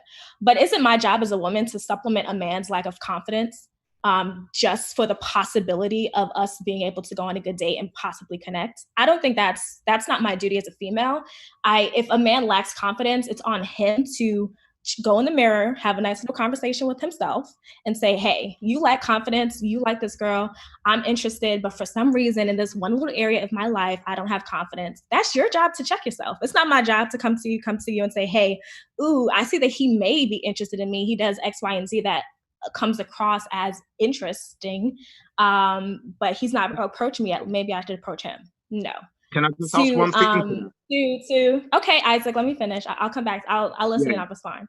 So to Leonard, essentially what I'm hearing from, and please correct me if I'm wrong, is that it just seems like there's a complete 180 of a role change when it comes to dating now. And it sounds like you and possibly other men of your kinds want women to now approach you and say, hey, I make more money than you because I'm in a higher position. Let me date you. Let me court you.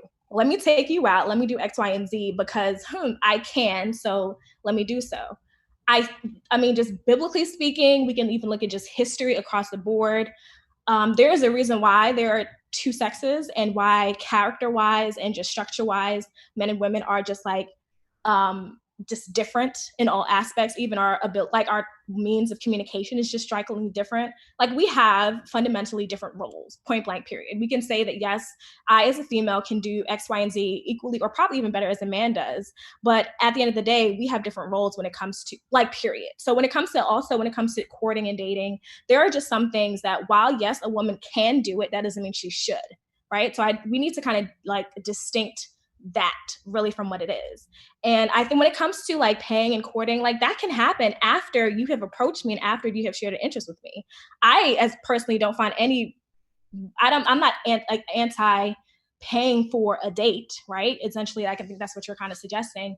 But when it comes down to it, you have to step to me first, because one, you have to make that effort to show that you value what I mean to you on the outside and what I could possibly mean to you long term. And if you don't make that initial effort, if you don't put together that work, that means essentially you're going to get me easily. And when it comes to complications later on, potentially in the relationship, if we get to that point, you're not going to really put forth the effort. So I'm going to take my time and I'm going to sit back and let you as a man come check me. We look at so many different just relationships in the Bible, you know. The man, along with his whole family, had to put together things to go over to different lands, to different like compounds to find a woman that best suited him. You didn't nowhere in the Bible you found any woman chasing after a man. Maybe we can talk about Ruth, and we could talk about how the whole was it Obed, whatever the thing is, and you know, her mother-in-law told her to go essentially put yourself out there. But putting yourself out there doesn't mean you're chasing after anybody to catch attention. That simply means that you are you're socializing, you're engaging with people and not necessarily a single person to catch another person's interest. There's a difference, and I think that's what we kind of need to refocus and remember is that positioning is first of all, I think we're kind of defining it a little bit too broadly, but essentially when we position ourselves, we're putting ourselves in, like, we're not secluding ourselves at home so no one knows we don't exist, right? We're just outside, we're engaging, we're in places of social environments. But that doesn't mean we're seeking after a specific person necessarily. And yeah, we can do little things to drop an interest, but I'm sorry, but when it comes to me, I want a man to approach me and let me know that, okay, I'm interested in you, and not even say it overtly, but do things to show a clear interest and not just like try to talk to me in a DM. Like that's not going to cut it, because you are one of 20 people. I don't have 20 people in the DM, so good for you. God. Right. Can I respond to that? No. You've spoken. All right. Who's that? Gus? Is that Gus? All right. Yeah. So this is the thing. Let me tell you something, right? Guys, when we want that BMW, we're going to BM to go and spend that money, to find the money to get a BM. As a guy, if you want this job, confidence or no confidence, if I want this job, I'm going to apply for it. I'm going to go there, even if 100 men are there. If I want it, I'm applying, I'm going to do it. Why is it that when it comes to a girl, suddenly I don't have the confidence? There's other things that we want in our lives, and when we want it, we go and do it. When it comes to this girl, I'm not confident. No, you are confident. You're confident, but her source is too much for you. That's what you need to say. Her source is too much for me, therefore I am not ready. Let a brother who has that source and that confidence approach them. Because the reality is, when you get something and you are not emotionally and mentally ready for it, when you have her, she's going to be like, oh, my treasure. Like, treasure is not bad, but it's more so you're going to be sucking up to her, everything she does. Meanwhile, she wants to man. She wants somebody to come and lead her and to be like, I am here too. I hold this weight. You hold that weight, I hold this weight, and we move together. But when you're together and she's on these levels, she's gone through some certain processes to be on that level. She's had to fight to be on that level. People have had to be X'd out for her to be on that level. So what makes you come that you think with your mindset you'll come, not having gone through all of this stuff, and do you know what? She should approach me. You're not ready for her source. Her fire will literally consume you in that house, and you're going to wish I was back with the man then. It's just one of them ones where it's like, there's so many things that we chase, and if I want it, I'll go after it. But when you come to see this girl and she's simply not on that level, I simply have to be like, you know what? Let me go. If I'm a 5, let me go for a 5. You know what? I can handle that 5. Why? Because in our 5 planet, we understand each other. If I'm a 7, let me go for a 7. Why? Because in the world of 7s, we understand each other. But when I'm a 6 and I'm going for a 10, I don't understand what 10 planet looks like. I'll be on there looking like she's carrying me on her back. I'll look like her son. So it's one of the things where it's like, don't embarrass yourself. She's worked hard to get to that point. If I try to jump on that planet, it'll be clear to everybody that I'm literally not punching, but I'm swinging with my eyes closed and hoping that I just get the uppercut and she'll fall down. It's not going to happen. So that's one thing I'll say. If you're a girl, go for the guy who's going for you, because already people do not want to do anything. It's hard to get people motivated to come and get stuff done around the house. It's hard enough to motivate someone to do something in their own life. In their own life, it's hard enough to motivate them. Therefore, motivate them to want it. you're already on the ropes. If you're having to motivate them to approach you, you're already on the ropes. It's going to be hard in that marriage. You need to go for somebody who saw you, they wanted you, and they were confident whether you earn more or not. They were just like, I know who I am, with or without the money, therefore here I am. If she says no, she says no. It's simple as that. If she says no, she says no. The ratio in the church is in your favor as a man. So with the ratio of 6 to 1, how are you telling me you're lacking in confidence? That's all I have to say. I think we need a break. Can we have a break? I thought, so everyone get your oranges just to have a drink. This guy's breaking necks out here. He said it was okay. We have some other people who need to speak. Let me just look at that really quickly. Callie, then Emma, then Grace, Thomas, then Petra. To be honest, I feel like most of everything I wanted to say has kind of been covered already. And okay.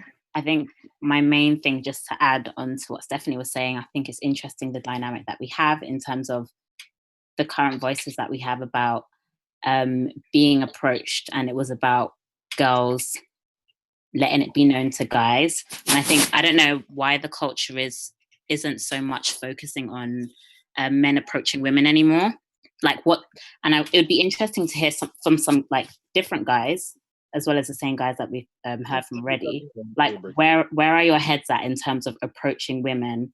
What does that look like today? I know that if you do want something, you will go for it. I think it's always very clear when someone likes me. When someone doesn't like me, I think it's like, yeah, I could change their mind, but I'm not really motivated to do that. Yeah. I like, just from, I don't know, this is where like I have my issues again, and as I've said, right. Because if when you're walking around, like if I literally, you can get muted every day if you try, like like it doesn't really, the likelihood that somebody's gonna talk to you and give you any sort of interest. Can I respond to that comment, to that question? Yeah. So this is the thing. You're gonna say what I think you're gonna say, please. I'm gonna keep it real 100%, right? Okay, right.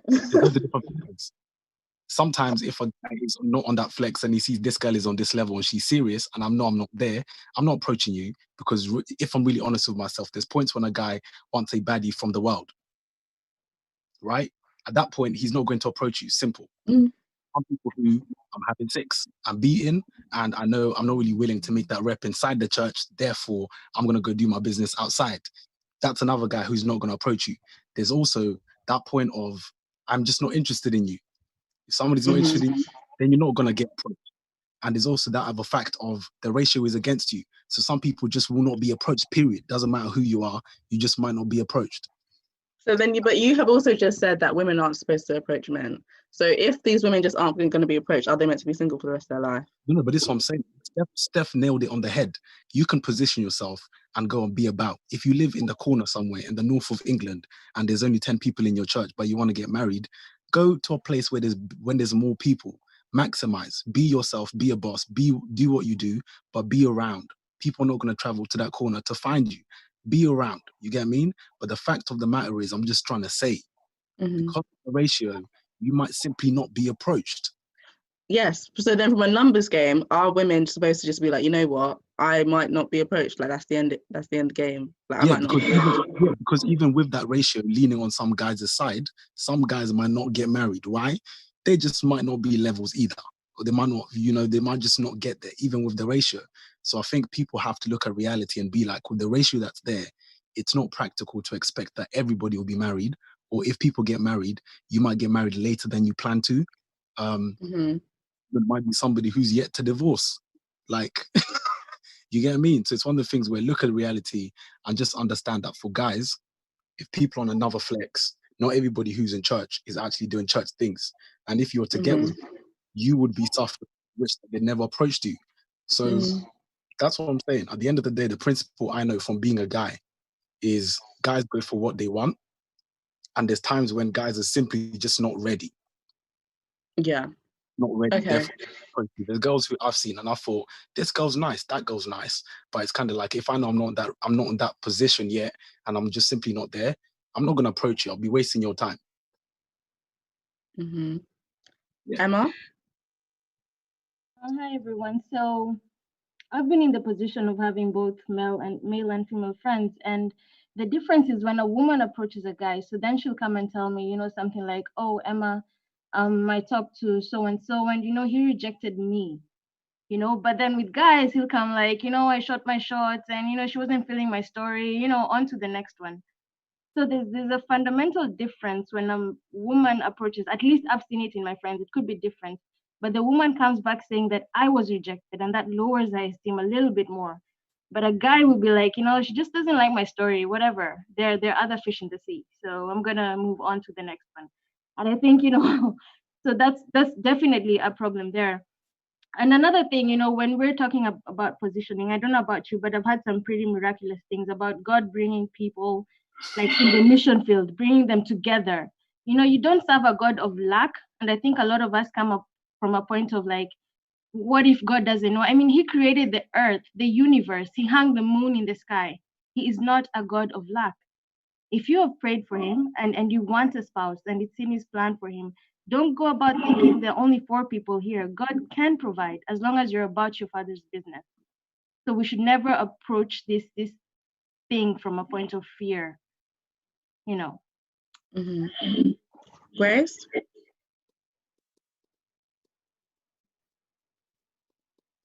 Did you say me? Yes, I did. Oh, so I just wanted to make the point about women shooting their shot. The whole reason why, like me personally, I'm not for it in being so frontal with it and asking a guy, "Oh yeah, let's date and let's talk."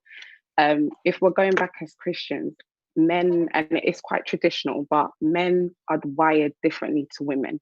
Naturally, women, we were taken out from a man's rib. We are, I don't want to say it in a bad way, but naturally because of that, we're like inferior, whether you like, if that makes sense. And naturally, men are meant to lead.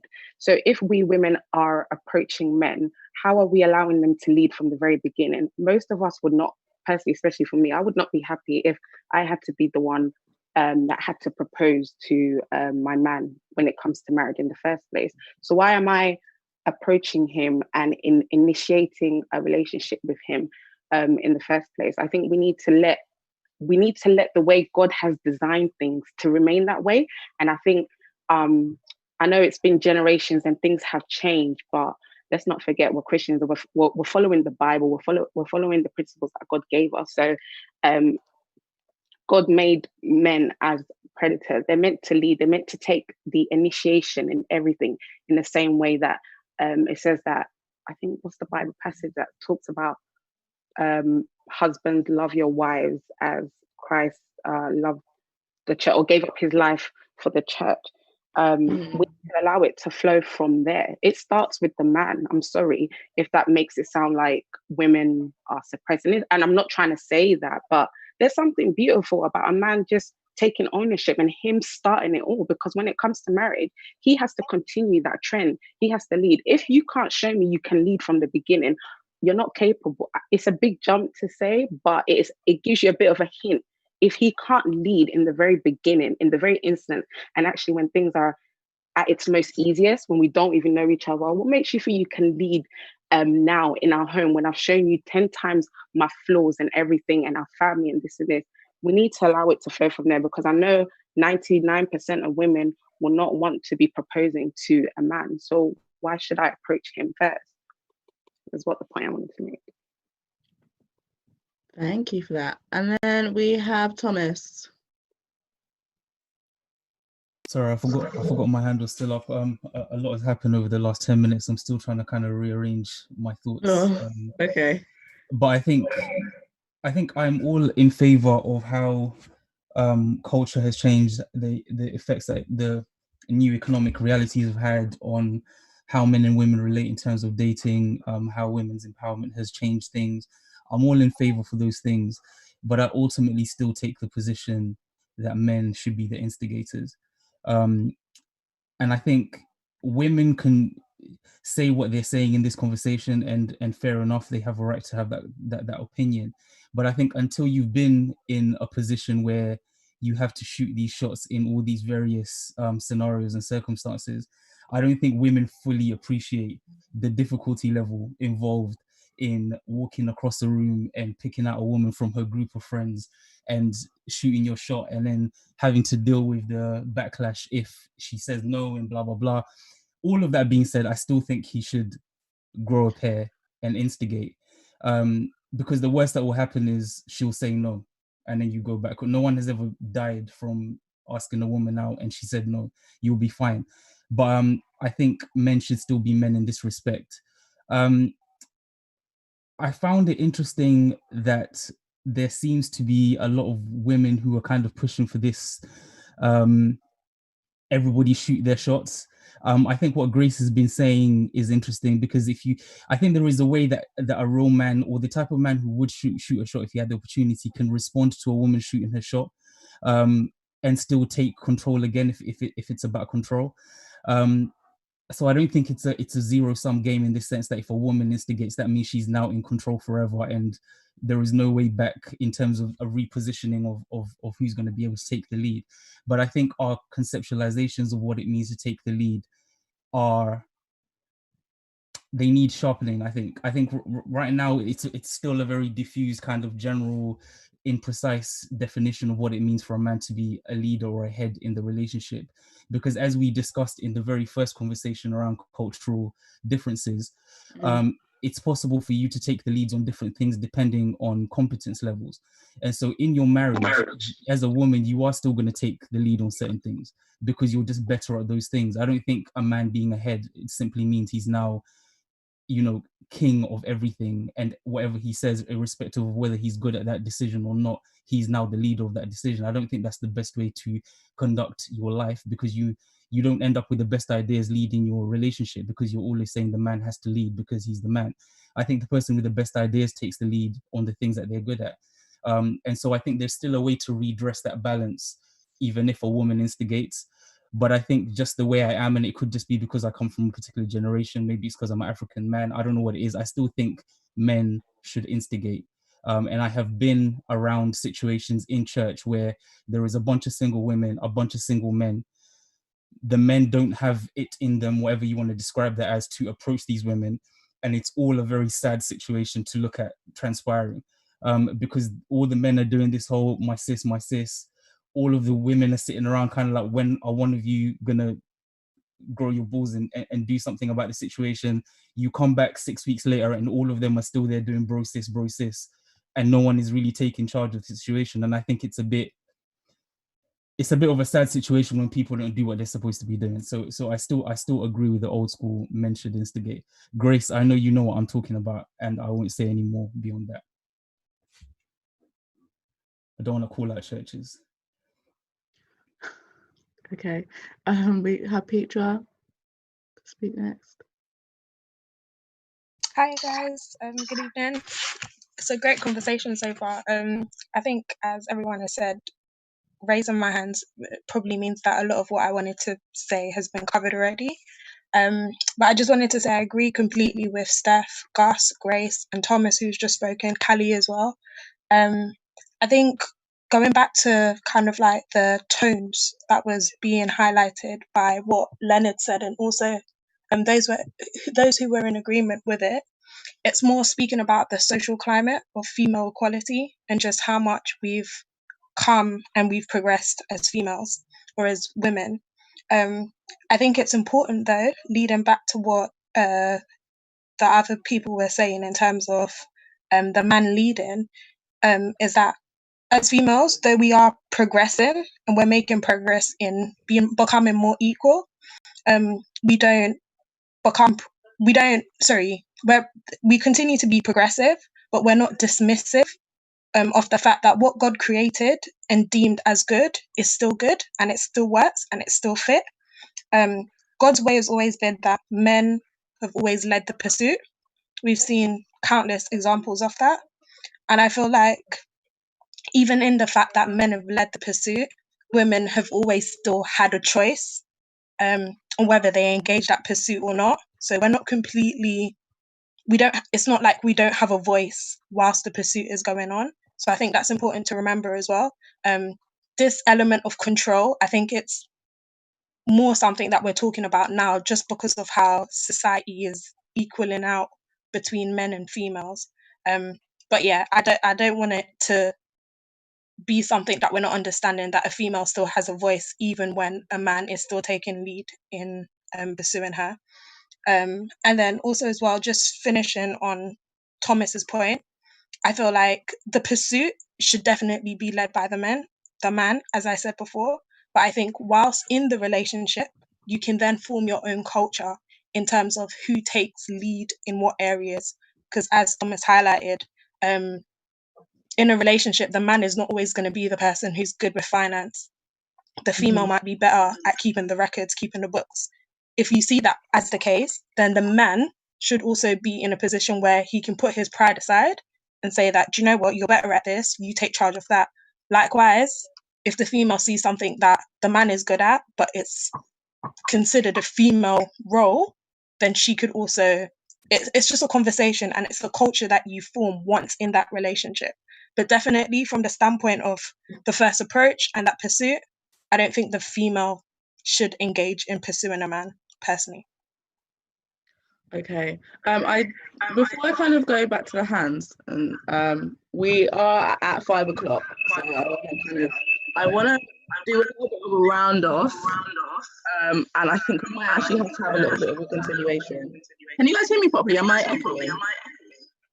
I'm echoing. You're echoing. You're echoing. Yes, you're echoing. Is it better? Yeah. Fantastic.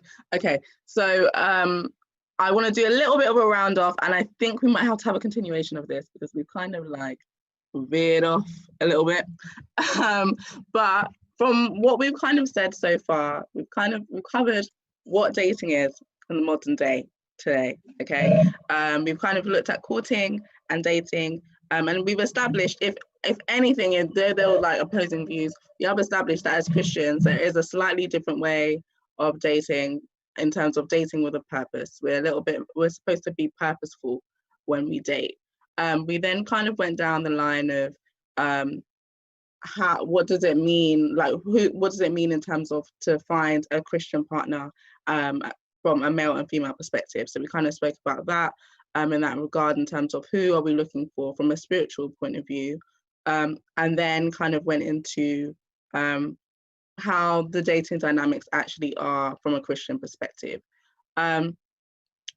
With the conversation, I think it's good because we've had a lot of people talking, and that's great, and we love that, but it means that we haven't kind of covered everything. But I'll have a conversation with my team a little while later, and see whether we can kind of go into speaking around expectations as Christians and how we can manage these expectations in terms of our dating relationships, and whether we have to, the conversation will probably sit around whether we actually need to change ourselves or whether we need to actually be a little bit more realistic of who we go for, and what our expectations are going to be. So that's kind of my round off at the moment, and I'm going to go to hands now. Cool. So in terms of hands, I think the next person on my list was Chris. Hey, can you hear me? Yeah. Cool. Do you know, I wasn't going to speak until like a few points were made, and I was like, okay, I need to kind of make a point. So there's a point like Gus and Isaac made as well. But it's really important not to miss out on some of the things that were said. So I think from a male's perspective, sometimes I get confused as to what women want.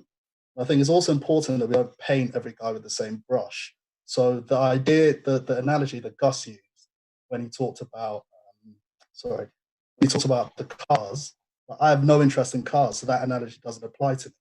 You know what I mean? So it's the assumption that all guys kind of think the same things, but we don't. I think we've got to be careful not to paint all guys with the same brush. And the idea of confidence actually comes and goes. So there's a difference between being courageous and being confident. Like, guys aren't always confident. And actually, I do want my partner to be able to supplement that at times as well, and to recognize that we aren't confident. I think for me, to kind of poke a bit, I think sometimes the perception I get is that and the point that was made just before I spoke, is that no one teaches a guy how to be confident. Secondly, no one teaches a guy how to take rejection. But we learn it by the first rejection we ever had. I remember mine, I was 4, her name was Lola. She broke my heart, right? Because she chose my best mate who had You looking at that? She chose my best mate who had like a red and black bike. But I learned. I got up and I got another bike, and I chatted someone else up. I'm saying, but we learn it, and I think sometimes for women to appreciate it, I think actually you guys should see what it feels like to see someone you're attracted to, and have to like instantly get a connection going, and have the courage to do that. So I think like all guys aren't the same. I'm a fairly confident guy. I've talked to women on the train, on the bus, when I see them on the street, but I'm not always confident. That's just life, and that's how it kind of goes. So I don't think the onus should be fully just on guys to always make people do. I think we have to be careful as well that we want. Here's my confusion. Sometimes you want a 1950s guy who is confident, the breadwinner, etc., but place him in a 2020 situation where there's emotions and things like that. It's kind of like two contrasts in human beings, but we want them kind of perfect, and there's no perfect guy that's like that. Some guys like Gus might be super confident all the time. Other guys like Isaac might be situations where he wants a woman to approach him. So I think sometimes for you guys as well, for women here, just don't miss this. Just try it. Try going to the guy and see what it feels like, and then maybe you can appreciate how it is on the other end. And like, just from a simple perspective, the only way we can know if you like us is if we approach you and ask. But also if you come to us and ask. It's the simplest form. There's so many complexities in saying this is what a guy should do, a woman should do. It's just two people. Sorry, I don't want to interrupt, but more from a conversational point because of what you're saying. I feel like everyone's talking about like approaching and going to this person, blah blah. What about like silent cues, like flirtatious eyes? Like, don't people do that stuff anymore? No, Jewel, that's what I was saying. That's what I was trying to say. I'm not saying the women should go to the man. I'm saying the women should make themselves approachable. Sometimes your demeanor is off. That's what I'm saying. Yeah. Sometimes it could be the woman's demeanor. And that's why I was trying to say Gus's analogy about the car. The car doesn't change. The car's always attractive. The job perks is always attractive. Maybe the woman's had a bad day, or maybe her face is just hard because it's naturally just hard on this particular at church or whatever. So all I'm trying to say is if that person, right, I'm not saying go approach the man. If you do, shoot your shot, 100%. I'm not against it. But I definitely think it's for the men to approach. But all I'm saying is women, put yourself in the position where you can be approached and be aware of that. So yeah, sorry, Chris. No, Isaac, I get that point, but also my point is just approach. You never know what can happen, man. Just go to the guy and say, "Hey, I like you," and you just never know. It's that the modern man in 2020. I'm telling you from my perspective, I don't care if you come and tell me. It's fine. I can come and tell you as well. Like we just generally don't care. Like don't live in fear, which is what I think quite a few of you are, and just don't. We're telling you here, like we're fine with you guys approaching us. Like, do you want to give your number? I do think one thing that was in the comments though, with women approaching men and actually saying, "Oh, I like you, could we hang out, etc., was that this whole idea of okay, that guy might then turn around and say, "Okay, I'm now going to actively pursue this girl that has approached me," but so what is the likelihood of that happening? I think that's what women are saying. That there's a difference between sort of putting you strategic positioning and flirting and being open, then like actually approaching someone and being like, oh, let's go out. And I think then there's this what was then being said was that will become a pattern in your relationship, where you're having to ask for things. And as women, I think there's too much emotion and heartbreak and all the stuff that girls are going through in their heads for women to be doing that. But that's just my opinion. We have a few more hands. Delana, if her hand is still up. Hey, can you hear me? Hi. Hi. Yeah, I really liked actually what Chris had mentioned, and I think Emma mentioned it before about the idea of fear. Sometimes we do get really fearful, and in the idea of like growing in self, dating is one of the biggest lessons. So if it means for women to kind of step out of our comfort zone, not necessarily having to go up to a guy and be like, hey, I like you, but sometimes just changing your perspective, changing your dynamic a bit more. It will allow you to just learn a bit more about self. It will allow you to connect with new people that you never connected with, and also be open with the disconnect and be open to reconnect. I feel like sometimes maybe it's to do with the worldly dysfunctions of relationships that we see on social platforms that gets us nervous. Men may put on platform about the amount of times they may have been rejected. Girls put on the platform how many times they've been heartbroken. And all of a sudden we suddenly build up a guard because we're like, I'm too scared. Like, I don't want to have the same narrative. My heart ain't ready for this sort of heartache. I don't want to cry into my pillow and eat a tub of ice cream like what I hear online or in movies and stuff. But really, if we are stepping into some of these experiences, knowing that we have a God that backs us 24/7, then it's going to be a way that if we're intentionally moving in these directions and seeking the right sort of energy around us, we're going to learn so much about the guys that we want for the future, or like, the husband that we may want in the future, because of, some of the experiences that were good and that were bad.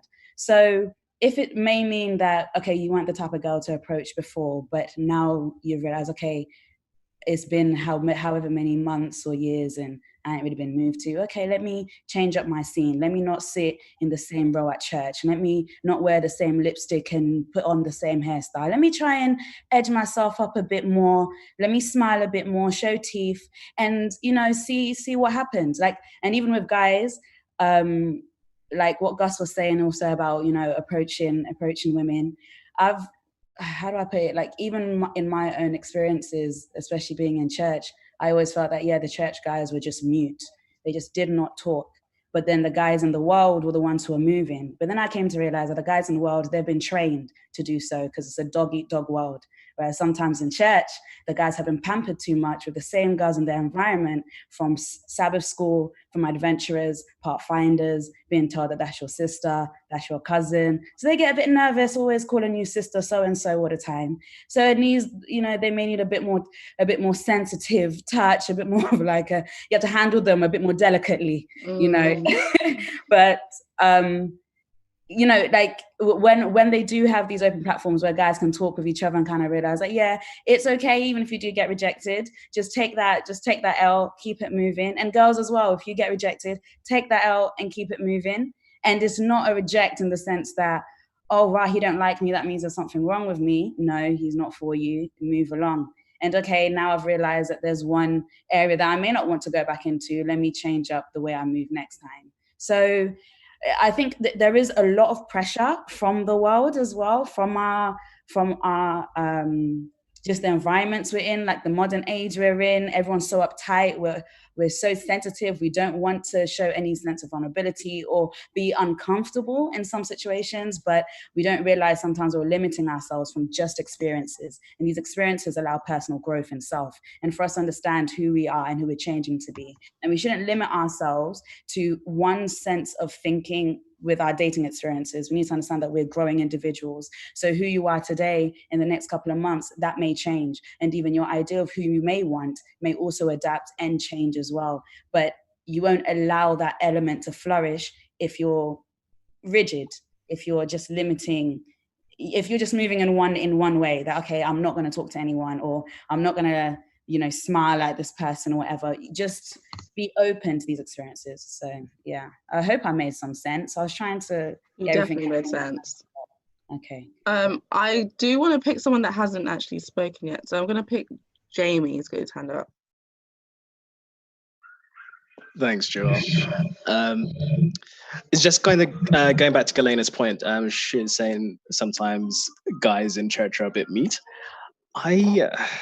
I don't know. I feel like maybe they're guys in church who they're moving to other girls outside of church. Church is like it's a small environment, it's a small circle, and you don't necessarily want everyone knowing what your business is. So there are lots of guys in church who are talking to other girls outside of church. But like, just generally, I'm a bit confused about the whole idea that men aren't approaching women. I kind of feel like men already know that there's an expectation on them to be the pursuers in the relationship and to go out and, to speak to the girl and stuff. And some guys are less skilled or less confident in that area. But I feel like guys already know that that's the thing that they're supposed to do. And they do it. Like, there are very few guys out there who are just kind of sat there waiting for the girls to come to them. Maybe they're like really popular, good looking or whatever, and they already have a lot of attention. And so they don't need to go out and search for girls. But most guys already know that they're the pursuers in the relationship. So I'm just a bit confused by this whole narrative that guys aren't pursuing women. Mm-hmm. Don't know. I think in church, I think a lot of women in churches will say that it doesn't happen, especially outside of, like, in that actual context. Like, if I was to give a personal experience, I've met plenty of Adventist boys, but not by complete accident. Like, not like actually in an Adventist space. Yeah. And to be honest, the way that they're approaching me, because they don't know I'm Adventist, is a very different way. And this is what I'm saying. This is what I'm saying. They're out there approaching girls. Yeah. And maybe he didn't notice you. Maybe he doesn't want to talk to you. Maybe he doesn't want to talk to you. Yeah, I think Gus made that point earlier as well. That I think there's a difference though where you have a guy who's really passive and he, in his life he just doesn't take charge of things in general. And I think going back to what Steph was saying earlier, there's a difference where you have a guy who is passive, who's just very kind of laid back and doesn't take charge of anything. And I don't think that necessarily means that if he didn't approach you, that he is a passive guy. He just probably didn't notice you, just probably didn't see you. Yeah, that's it. Okay, cool. Trudy. And then Shanti and then Benjamin. I just wanted to give my 2 cents. So basically, I know a lot of people don't agree with the whole idea with the group dating, but sometimes in a way it works in your favor. And Isaac, for instance, he would know this because at Balaam, we're always in the group. We're always hanging out in the group. And sometimes we would have conversations where the girls would ask questions, the guys would ask questions, and each person will give their idea of, for instance, if I know I like a guy and I want to approach them, but I don't know if they will be able to handle my confidence that I approach them. So in the group setting, we will just talk, what do you guys think about a woman approaching a man? Then Isaac will give his response. Somebody else, so and so, each person give their response. Then you can see okay, I'm not against women shooting their shot, but I wouldn't do that because I prefer a guy to pursue me. But if you're into that, that's what you want to do. I think group dating is really important. Then you get to hear people's opinions and perspective on things, on different questions. Then you can be like, okay, yes, I can go shoot my shot. Then I probably won't get rejected. So even though people do not agree with the whole idea with group dating, but trust me, guys, it's the way to go. Because that's when you could really find out a lot about someone just within a group setting. Because like I say, we normally have a lot of discussion and questions about things, and we see the guy's perspective and they see our perspective. So group dating is the safest and best way to go, whether you can determine or not if you like this person or not. Like, people really show their true colors in a group setting, because if I'm one-on-one with someone, of course I'm gonna show them the best part of me so they can fall for me. You understand me? So me being in a group setting, like Isaac could tell you, I am myself. Like, I don't care. I'm just myself. This is me. You understand? So use group dating as an advantage, guys. That's what I would say. That's my 2 cents. Thank you so much. Then can we have Benjamin and then Ashanti? And then I have a question. And then we're going to end. Actually, I don't know. We don't have to end, but yeah, we'll pray to kind of close. And then we can talk if we want. So Benjamin, Ashanti. Yeah, I was just going to say that I think Thomas was the one who said something along these lines. Personally, I think in the initial phases, I don't see any problem with which party approaches you to just start talking. I'm just talking about in terms of just starting to talk and getting to know each other on the basic level, just a friendship level. I see no problem in any party, in either party doing that. And but I think a lot of people have been saying that the Bible is calling for men to be leaders and everything else. But I think sometimes we try to put this is from my perspective. I think we're trying to put our own interpretation into what the Bible is trying to say. And I feel like when the Bible is talking about is calling men to be leaders, it's calling for men to be spiritual leaders. That's what the Bible is implying. He wants the men to be the spiritual leaders. And it's why the Bible says that a marriage is like a reflection of the Trinity. God is the head of the Trinity, and then there's God the Son and God the Spirit. But neither of them are above the other. They're all equal, but God the Father is a spiritual leader in that whole Trinity.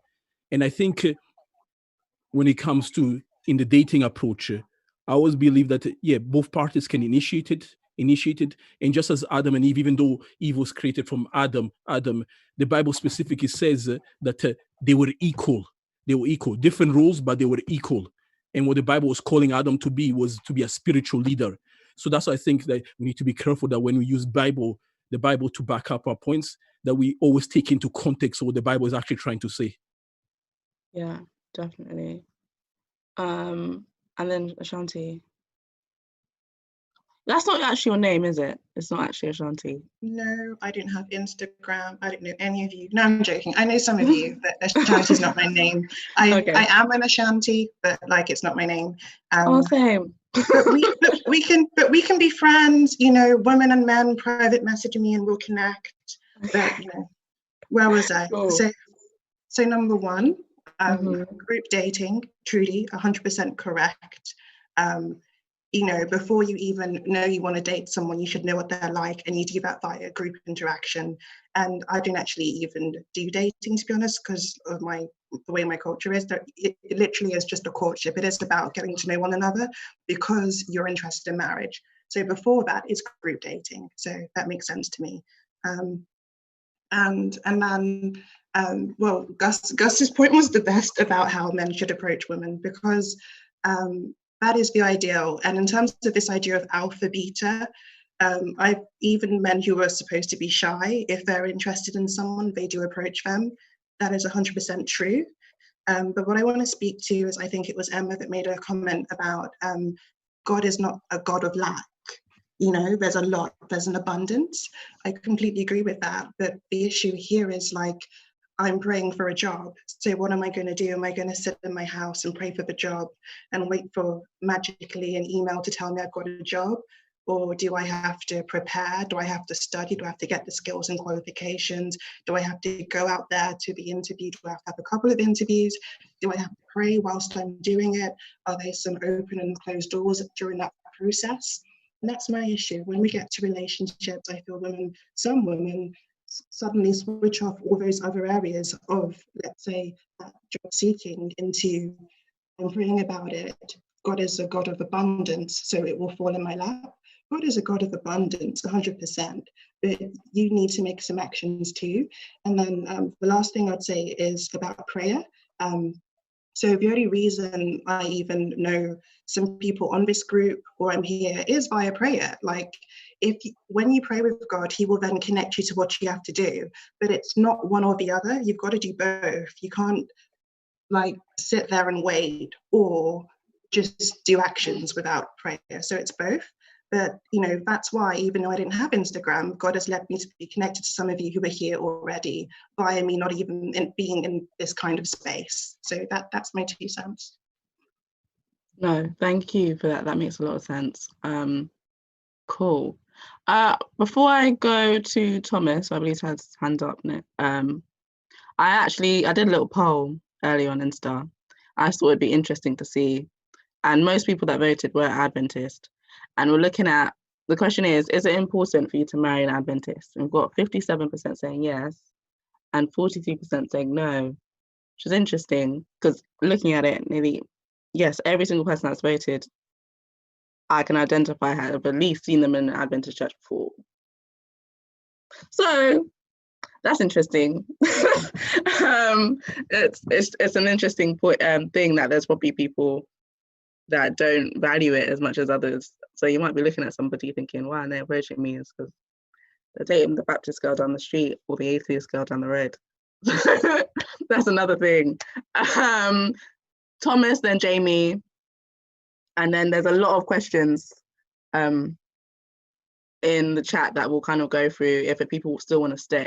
Thomas, then Jamie, then we'll pray. Then I'll go to the chat and we can have a little bit more of a free flowing conversation. If people want to leave, they can leave, etc. Okay, so Thomas and Jamie. I've been Adventist for a long time, and it seems to me that there is nobody who is more motivated to lie than an Adventist being asked about sex in front of other Adventists, apart from Isaac, obviously. However, the implication that then has is that we come to church assuming that all the single men and all the single women at church are looking for husbands and wives. what I've also seen is that that is not the case. And so women are just as capable of wanting no strings attached sex because they're just not in the space for a relationship as a man is. And the implication that then has is that we're operating at cross purposes. So you have women who don't want that husband energy because what they want is some fun. You have men who are perfectly capable of approaching women, but the women in church give the impression sometimes, or the impression that people have around women in church is that they want to be a wife. And so if they know they just want to have a little, let's call it a hoe phase for lack of a better way of putting it, they're not going to be talking to women in church because they don't want to develop that reputation in church. So they're going to go and speak to women outside. And so we're working at cross purposes because the men who are not really looking for a wife are then not talking to the women in church. The women in church are like, well, these guys are not talking to me because they're not confident, or all the reasons that we just heard before. And so everybody's kind of working at cross purposes. And this is why I spoke earlier on about being honest about your own standards of behavior or your own standards, period. And what is it that you're actually looking for? Because I feel like there's a lot of people who talk a lot about wanting this archetypal Adventist Christian partner, but the life that they actually live is not in line with what it is they're saying they're looking for. And so when we're in an environment like this, everyone is talking very idealistically about what this Adventist wife looks like. But if you actually got this Adventist wife, you'd be vexed every day because she'd pull you up when you're checking scores on Saturday. She'd pull you up when you keep on finishing work after sunset. She'd pull you up when you're not following the health message. She'll pull you up when you're like, she'll pull you up on a lot of standard-based things because she's that super Adventist woman you've been talking about. When in reality, I think I said this in another forum, what a lot of guys that I am speaking to, younger guys who are single that I'm speaking to are after, is an Adventist flavored secular woman, or a woman who can do church but is also about that other life. Somebody saying Adventist baddie, something along those sorts of lines, because we're going to spend a lot of energy trying to find a husband or a wife for this character that we play at church and forget about the real us. So our character will end up getting a husband or a wife, but the real me is going to continue being single in that marriage because I didn't marry for the real me. I married for the persona that I'm putting on in church. So I think it's important to have an honest conversation, and it's maybe a private conversation to have with yourself, is an honest conversation about what is it that you actually want, because it's possible for two people who are about that life to grow together spiritually, but at least if they were honest, they would meet each other on an honest and equal plane and then grow from there, and their spiritual life can develop from there. But I think if you're not where you're talking about being yet, and you're still trying to marry somebody who is there, that disparity is going to cause issues in the real day-to-day kind of workings of your relationship, because you're going to be unequal in a lot of respects. And so I think for that reason, I think there needs to be a lot more honest kind of self-reflection around what is it that we're actually looking for? What is it that we're actually wanting in a partner or in a wife? Because it's all well and good coming into these environments and saying, I want this Adventist Christian woman. But if that's not what you're actually about in terms of the life that you're living, you're going to be upset when you get that person. And so sometimes it's not so much that guys are shy or they don't want to speak. It's because they're looking for something else right now. They're in a space in their life where they just want to live a different kind of life. And I think you need to be honest with yourself about that, so you don't waste somebody's time, but more importantly, so you don't waste your own time.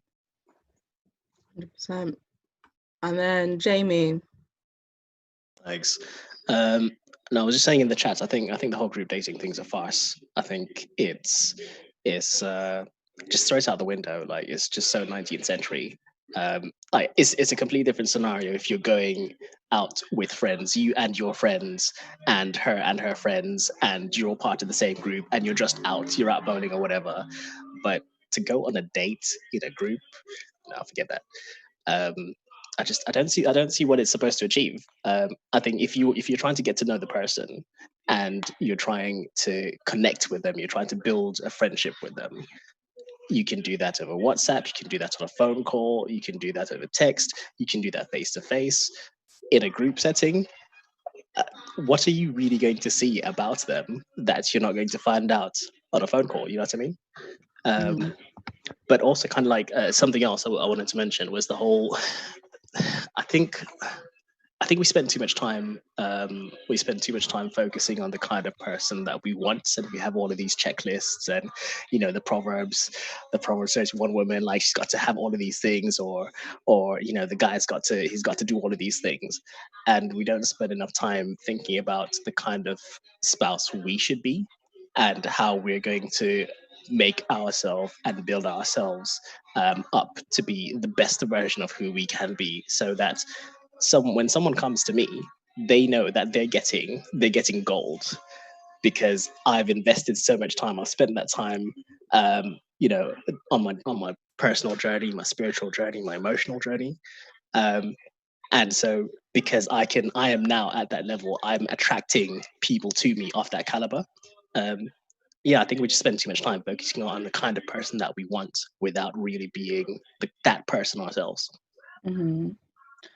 Thank you for that. And I think that's a really interesting point to discuss. And I kind of want people to kind of come back at me, because we've had an interesting conversation around dating and the whole sphere of dating. So it'd be interesting if I wonder if we could put on a program which is more of a workshop, where we actually talk about, we actually do something where we're able to look at ourselves inwardly and have like maybe small group discussions. Like if we maybe like split into little groups, and we can put you all in separate rooms and have certain questions that you can discuss and kind of have that kind of self-reflective thing. Do you think that's something that we should do for that, like another part 2? Is your type your type? Who am I really? Am I this kind of Christian? Am I this Christian? Am I gonna, like, is that something? Put hands up if that's something that you want to do. That's what I'm gonna ask. Yes. Okay, good idea. Small groups, as in time to shoot your shot. Yeah, maybe. Thumbs up. Judy's thumbs up. Okay. I'll put another poll on our Instagram. So if people want that, we'll put they can kind of vote for it. But it does seem like it's getting some sort of positive response. So maybe we'll do it that way, because I think there's a lot of people in this, and obviously not everyone has spoken. And it would be great to kind of give everyone the space to talk. We've had like nearly, I don't know if anyone's looking at numbers, but I'm definitely sure I saw like 130 at one point. So not everyone's going to get to talk. So it'd be cool if we could do something like that. So we'll definitely do that. There's been so many questions, so I'm going to pray and we can have a little bit of a convo if people want to stay, but I'll pray and then people want to leave and go, and then we can, hopefully more people will get their cameras on and stuff. We can actually talk for a bit. And I hope everyone's doing well with social distancing and stuff. But yeah, let's pray. Dear Heavenly Father, thank you for bringing us together in order to have conversations like this. It's a difficult space to actually navigate the world of man and women, female and masculine energy. So it's great that we're able to have these conversations with each other and be so open and transparent. Lord, I pray that you bless every single person here and their families, that you protect all of them. We're going through something crazy right now. We're having to be confined to one space. We're having to be really, really extra careful with going outside, and it can be a really scary time for a lot of people. I ask that you comfort people that are scared, let them know that they should not be living in fear, that you are there protecting them, Lord.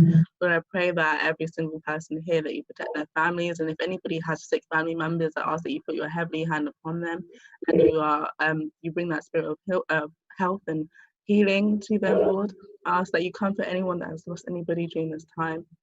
And I pray that we all come out of this feeling strong, like we have a stronger relationship with God, and that we've learned something great. Lord, I say this prayer in everybody else's name, but in Jesus' name, amen. Amen.